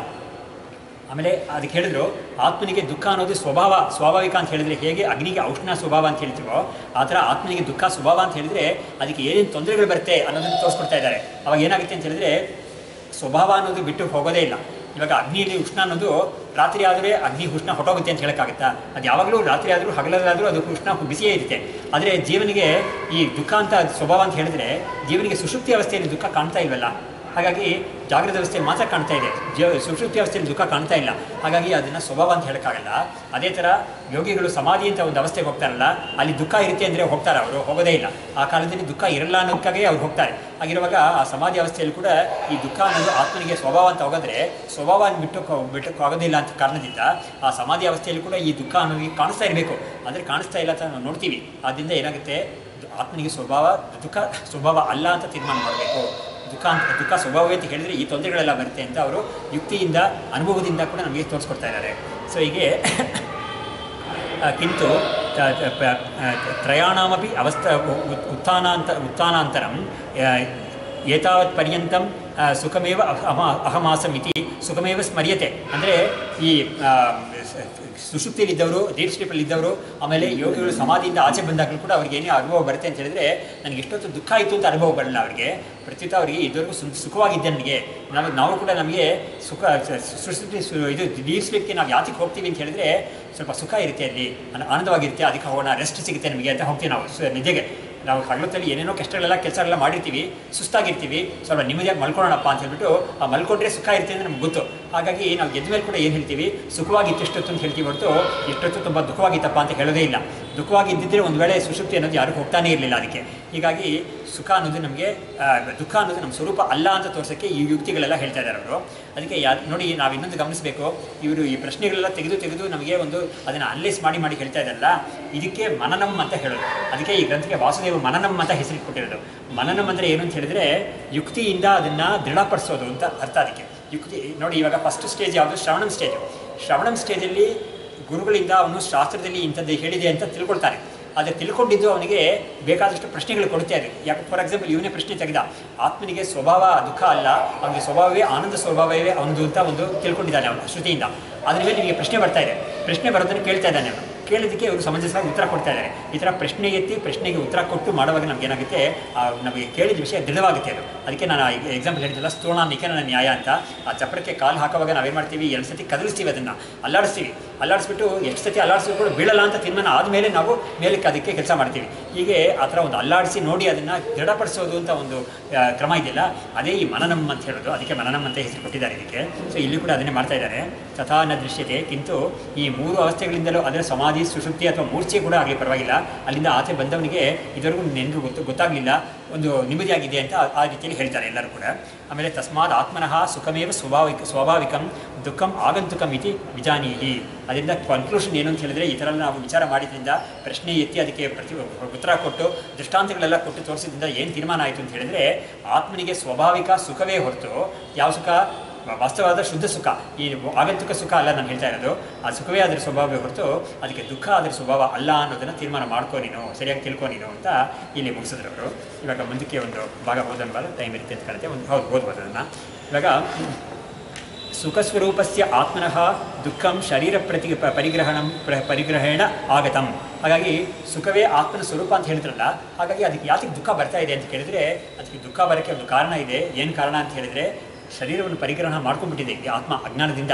ಶರೀರ ಪರಿಗ್ರಹಣ ಅಂತ ಹೇಳಿದರೆ ಶರೀರವನ್ನು ತಾಳಿದೆ, ದೇಹವನ್ನು ತಾಳಿದರೆ ಖಂಡಿತ ಅದರಿಂದ ದುಃಖ ಬಂದೇ ಬರುತ್ತೆ ಅಂತ. ಇವಾಗ ಹೀಗೆ ನಮಗೆ ದೇಹದಿಂದಲೇ ದುಃಖ ಅಂತ ಇವರು ಮೊದಲು ಹೇಳಿದ್ರಲ್ಲ, ಈ ಫಸ್ಟ್ ಲೈನಲ್ಲಿ ಅವ್ರು ಹೇಳಿದ್ರಲ್ಲ, ಜೀವನಿಗೆ ದುಃಖ ಅನ್ನೋದು ಜನ್ಮದಿಂದ ದುಃಖ, ಜನ್ಮಕ್ಕೆ ಕಾರಣ ಕರ್ಮ, ಕರ್ಮಕ್ಕೆ ರಾಗದ್ವೇಷಾದಿಗಳು ಅಂತ ಹೇಳ್ತಾ ಇದ್ದಾರಲ್ಲ, ಆ ವಿಷಯವನ್ನು ಹೇಳ್ತಾ ಇದ್ದಾರೆ ಇವಾಗ.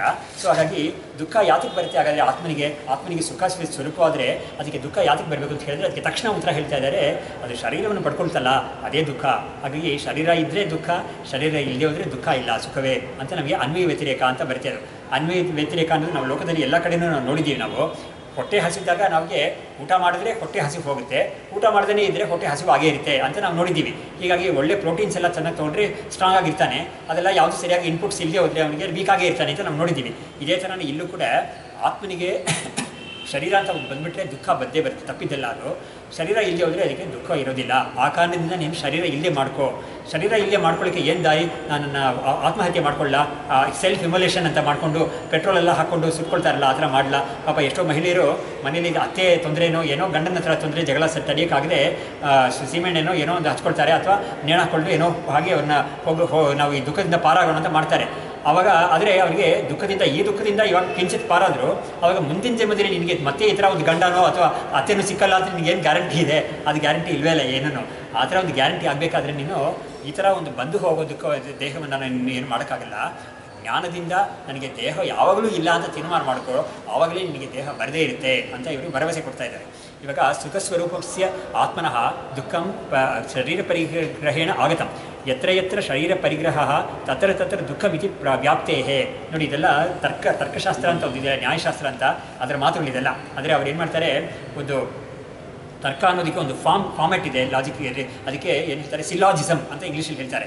ಅದಕ್ಕೆ ಒಂದು ಫಾರ್ಮ್ಯಾಟ್ ಇದೆ. ಏನು ಅಂತ ಹೇಳಿದ್ರೆ, ಮೊದಲು ಒಂದು ಪ್ರತಿಜ್ಞೆ ಒಂದು ಪ್ರತಿಜ್ಞೆ ಮಾಡಿಬಿಟ್ಟು ಅದಕ್ಕೆ ಒಂದು ಹೇತು ಹೇಳ್ತಾರೆ, ಆಮೇಲೆ ಒಂದು ದೃಷ್ಟಾಂತ ಕೊಡ್ತಾರೆ, ಆಮೇಲೆ ಅವರಿಗೆ ಒಂದು ವ್ಯಾಪ್ತಿ ತೋರಿಸ್ತಾರೆ. ಇದಕ್ಕೆ ಈ ಉದಾಹರಣೆ ಏನು ತೋರಿಸ್ತೀನಿ ಅಂತ ಹೇಳಿದ್ರೆ, ನ್ಯಾಯಶಾಸ್ತ್ರದಲ್ಲಿ ಕೊಟ್ಟಿರೋ ಸಾಮಾನ್ಯವಾದ ಉದಾಹರಣೆ ಯಾವುದು ಅಂತ ಹೇಳಿದ್ರೆ, ಪರ್ವತೋ ವನ್ಹಿಮಾನ್ ಅಂತ ಹೇಳಿದ್ರೆ ಒಂದು ಬೆಟ್ಟ ಎದುರುಗಡೆ ಕಾಣಿಸ್ತಾ ಇದೆ, ಅದು ಅಲ್ಲಿ ಬೆಟ್ಟದಲ್ಲಿ ಅಗ್ನಿ ಇದೆ ಅಂತ ನಾವು ಒಂದು ಸ್ವಲ್ಪ ಸ್ಟೇಟ್ಮೆಂಟ್ ಮಾಡ್ತಾರೆ.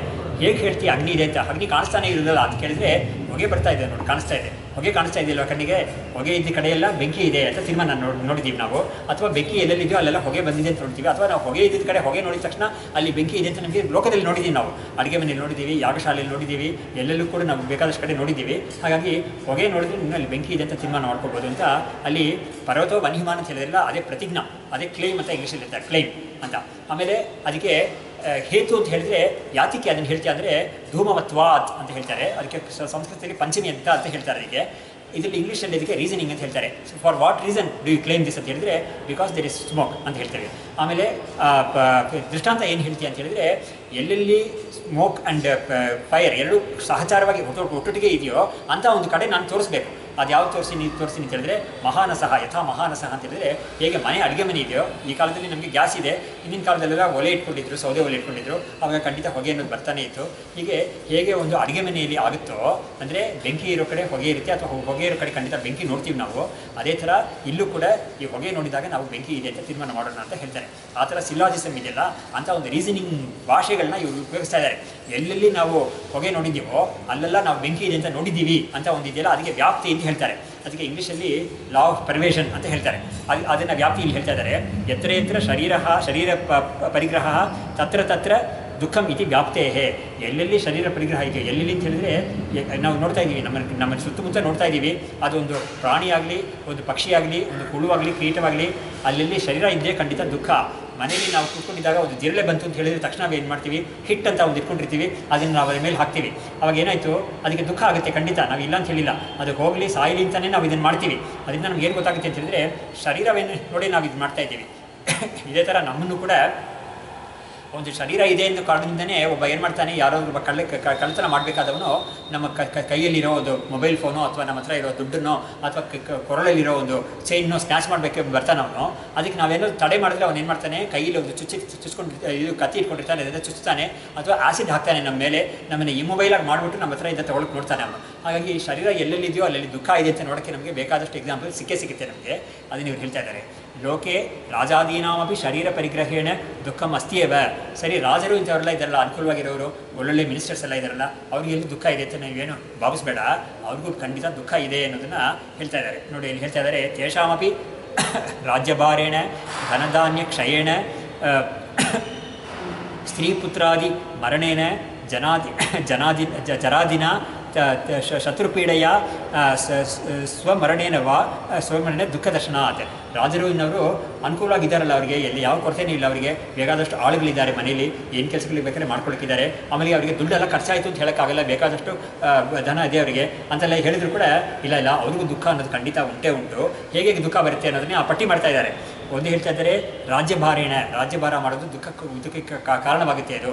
ಆಮೇಲೆ ಧನಧಾನ್ಯ ಕ್ಷಯಣ, ಆಮೇಲೆ ಅವರು ಎಷ್ಟು ಟ್ರೆಷರಿ ಅಂತ ಅವ್ನು ನಿಂತ್ಕೊಂಡಿರ್ತಾರೋ ಆ ಟ್ರೆಷರಿ ಅನ್ನೋದು ಖಾಲಿ ಆಗ್ತಾನೆ ಇರುತ್ತೆ. ಅದು ಅದಕ್ಕೆ ತುಂಬಕ್ಕೆ ಅವ್ನು ಏನಾದರೂ ಮಾಡ್ತಾ ಇದ್ರೆ ಪರವಾಗಿಲ್ಲ, ತುಂಬಕ್ಕೆ ಆಗದೆ ಹೋದ್ರೆ ಏನು ಮಾಡ್ತಾನೆ ಅವನು ಪಾಪ. ಅಂದರೆ ಉದಾಹರಣೆಗೆ ನೋಡಿ, ನಾನು ರಷ್ಯಾ ಕೇಸ್ ಹೇಳಿದ್ನಲ್ಲ, ಅಲ್ಲೂ ಕೂಡ ಏನಾಯ್ತು, ಅವರಿಗೆ ಟ್ಯಾಕ್ಸ್ ಮುಖಾಂತರನೇ ಗೌರ್ಮೆಂಟ್ಗೆ ಹಣ ಬರೋದು.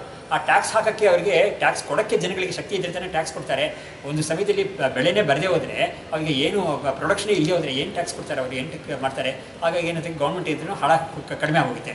ಆವಾಗ ಅವರು ಗೌರ್ಮೆಂಟಿಂದ ಮಾಡಬೇಕಾದ ಏನೇನು ವೆಲ್ಫೇರ್ ಮೆಷರ್ಸ್ ಎಲ್ಲ ಇದೆಯೋ ಆ ಮೆಷರ್ಸ್ ಎಲ್ಲ ಏನು ಮಾಡೋಕ್ಕಾಗಲ್ಲ ಅವರಿಗೆ. ಇದೊಂದು ಹಾಗೆ ಆಗುತ್ತೆ ಅಂತ ರಾಜನಿಗೂ ಈ ಥರ ಆಗುತ್ತೆ. ಧನಧಾನ್ಯ ಕ್ಷಯಣ, ಆಮೇಲೆ ಸ್ತ್ರೀ ಪುತ್ರಾದಿ ಮರಣೇನ, ಅವನಿಗೂ ಒಂದು ರಾಣಿ ಅಂತ ಇರ್ತಾರೆ, ಬೇಕಾದಷ್ಟು ರಾಣಿಯರು ಇರ್ತಾರೆ, ಅವನಿಗೂ ಮಕ್ಕಳೆಲ್ಲ ಇರ್ತಾರೆ. ಯಾರಾದರೂ ಹೋಗ್ಬಿಟ್ರೆ ಸತ್ತೋಗ್ಬಿಟ್ರೆ ಅವನಿಗೆ ದುಃಖ ಆಗುತ್ತೆ. ದಶರಥನಿಗೂ ಅಷ್ಟು ದೊಡ್ಡ ಮಹಾರಾಜನಾಗಿದ್ದ ಅವನು. ದಶರಥನ ಏನು ಹೇಳ್ತಾರೆ ಅಂತ ಹೇಳಿದ್ರೆ, ಇದರಲ್ಲಿ ರಾಮಾಯಣದಲ್ಲಿ ರಘುವಂಶದಲ್ಲೆಲ್ಲ ಬರುತ್ತೆ ಅದು. ಆ ದಶರಥ ಅಂತವನು ದೇವತೆಗಳು ಅವರಿಗೆ ಅಸುರಗಳ ಜೊತೆಗೆ ಯುದ್ಧ ಆಗುತ್ತಲ್ವ, ಆ ಯುದ್ಧ ಆಗುವಾಗ ದೇವತೆಗಳು ದಶರಥನನ್ನು ಕರೆಸ್ಕೊಳ್ತಾ ಇದ್ರಂತೆ, ನಮಗೆ ಬಂದು ಸಹಾಯ ಮಾಡುತ್ತಾ. ಅಷ್ಟು ಪ್ರಭಾವಶಾಲಿಯಾಗಿದ್ದ ಅವನು, ಅಷ್ಟೊಂದು ಸೇನೆ ಬಲ ಇತ್ತು ಅವನಿಗೆ.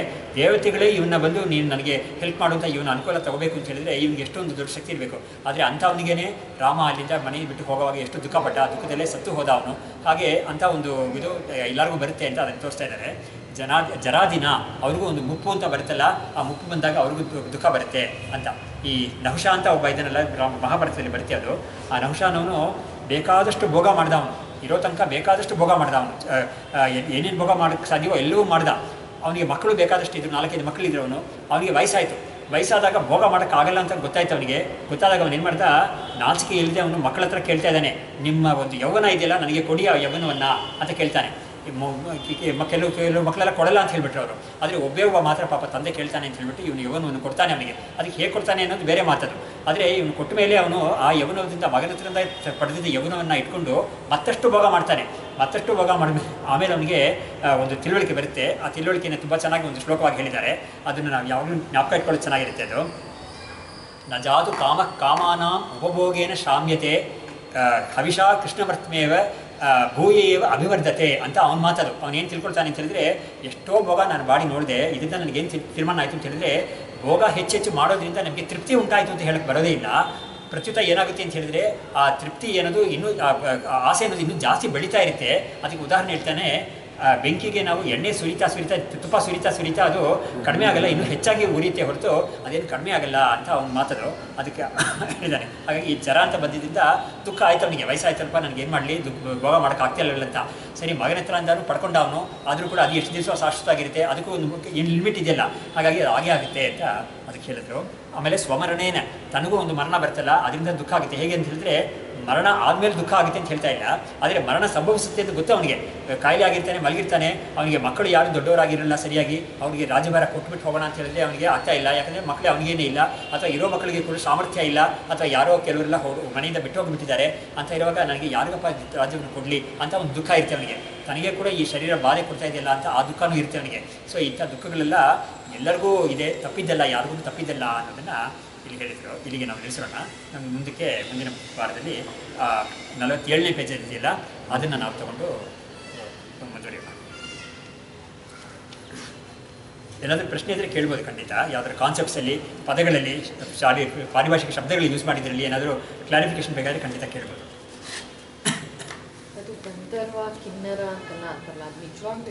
ಹಾಂ, ಅದೇ ನಿಜವಾಗ್ಲೂ ಇದೆಯಾ ಅಂತ ಹೇಳಿದ್ರೆ, ನಾವು ಇದನ್ನು ಶಾಸ್ತ್ರದ ಒಂದು ಮರ್ಯಾದೆ ಮೇಲೆ ಒಪ್ಪಬೇಕಷ್ಟೇ. ಇವಾಗ ಸ್ವರ್ಗ ನಿಜವಾಗ್ಲೂ ಇದೆಯಾ ಅಂತ ನೀವು ಕೇಳಿದ್ರೆ ನಾವು ಏನು ಹೇಳೋಕ್ಕಾಗುತ್ತೆ? ಯಾರು ಸ್ವರ್ಗ ನೋಡಿಬಿಟ್ಟು ಬಂದವ್ರಿಗೆ ಇಲ್ಲ ಯಾರೂ. ಅದರಿಂದ ಇದಕ್ಕೆಲ್ಲ ಪ್ರಮಾಣ ನಮಗೆ ಅತೀಂದ್ರಿಯವಾದ ವಿಷಯ ಇದು, ಅದಕ್ಕೆ ಇದೇ ಪ್ರಮಾಣ. ಆದರೆ ಈ ಕಿನ್ನರ ಗಂಧರ್ವ ಎನ್ನುವರೆಲ್ಲ ಕೆಲವರಿಗೆ ಪ್ರತ್ಯಕ್ಷ ಆಗಿದ್ದಾರೆ, ಕೆಲವು ದೇವತೆಗಳಲ್ಲಿ ಪ್ರತ್ಯಕ್ಷ ಆಗಿದೆ. ನೋಡಿ, ಇವಾಗ ಉದಾಹರಣೆಗೆ ಈ ಜನಕಾಲ ಅವರೆಲ್ಲ ಮಾಡ್ತಾ ಇದ್ದಿದ್ದು ಯಾಗಗಳಿಗೆ, ಮತ್ತು ದಶರಥ ಇವ್ರಿಗೆಲ್ಲ ಮಾಡ್ತಾ ಇದ್ದಿದ್ದು ಯಾಗಗಳಿಗೆ ಆಯಾ ದೇವತೆಗಳು ನೇರಾಗೇ ಬಂದು ತಗೊಳ್ತಾ ಇದ್ದಾರಂತೆ ಹವಿಸನ್ನು. ಅವರು ಅರ್ಪಣೆ ಮಾಡೋದನ್ನ. ಹಾಗಾಗಿ ದೇವತೆಗಳೆಲ್ಲ ಅವ್ರಿಗೆ ಕಂಡು ಬಂದಿದ್ದಾರೆ. ಆ ಯುಗದಲ್ಲಿ ಇತ್ತದು. ಈ ಯುಗದಲ್ಲಿ ಅದು ನಮಗೆ ಸಾಮರ್ಥ್ಯ ಇಲ್ಲ ಅಂತ ಹೇಳ್ಬೋದು. ಆದರೂ ಕೂಡ ಕೆಲವರಿಗೆ ಕೆಲವು ಸಿದ್ಧ ಪುರುಷರುಗಳಿಗೆ, ಕೆಲವು ಯೋಗಿಗಳಿಗೆಲ್ಲ ಕೆಲವರೆಲ್ಲ ಕಾಣಿಸ್ಕೊಳ್ತಾರೆ ಅನ್ನೋದ್ರಲ್ಲಿ ನಮಗೇನು ಸಂಶಯ ಇಲ್ಲ.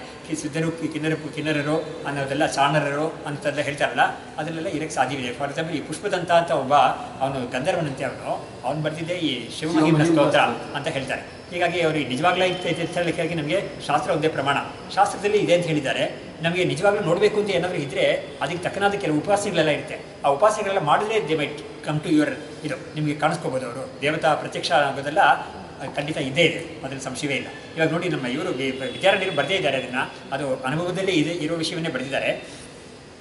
ಒಬ್ಬ ಯಾವುದಾದ್ರೂ ಒಂದು ದೇವತೆಯನ್ನು ಉಪಾಸನೆ ಮಾಡ್ತಾ ಇದ್ದಾನೆ ಅಂತ ಹೇಳಿದ್ರೆ, ಅದು ಮಹಾಸನ್ನಿಧಾನ ಇವ್ರಿಗೆಲ್ಲ ಉಪಾಸನೆ ಪ್ರತ್ಯಕ್ಷವಾಗಿ ಗೊತ್ತಾಗಿದೆ. ಅದು ಆ ಉಪಾಸನೆ ಮಾಡ್ತಾ ಇದ್ದಾಗ ಅವ್ರಿಗೆ ಏನಾಗುತ್ತೆ, ಉಪಾಸನೆ ಬಲದಿಂದ ಒಂದಾನೊಂದು ದಿವಸ ಆ ದೇವತೆ ಎದುರುಗಡೆ ಕಾಣಿಸ್ಕೊಳುತ್ತೆ ಅವರಿಗೆ.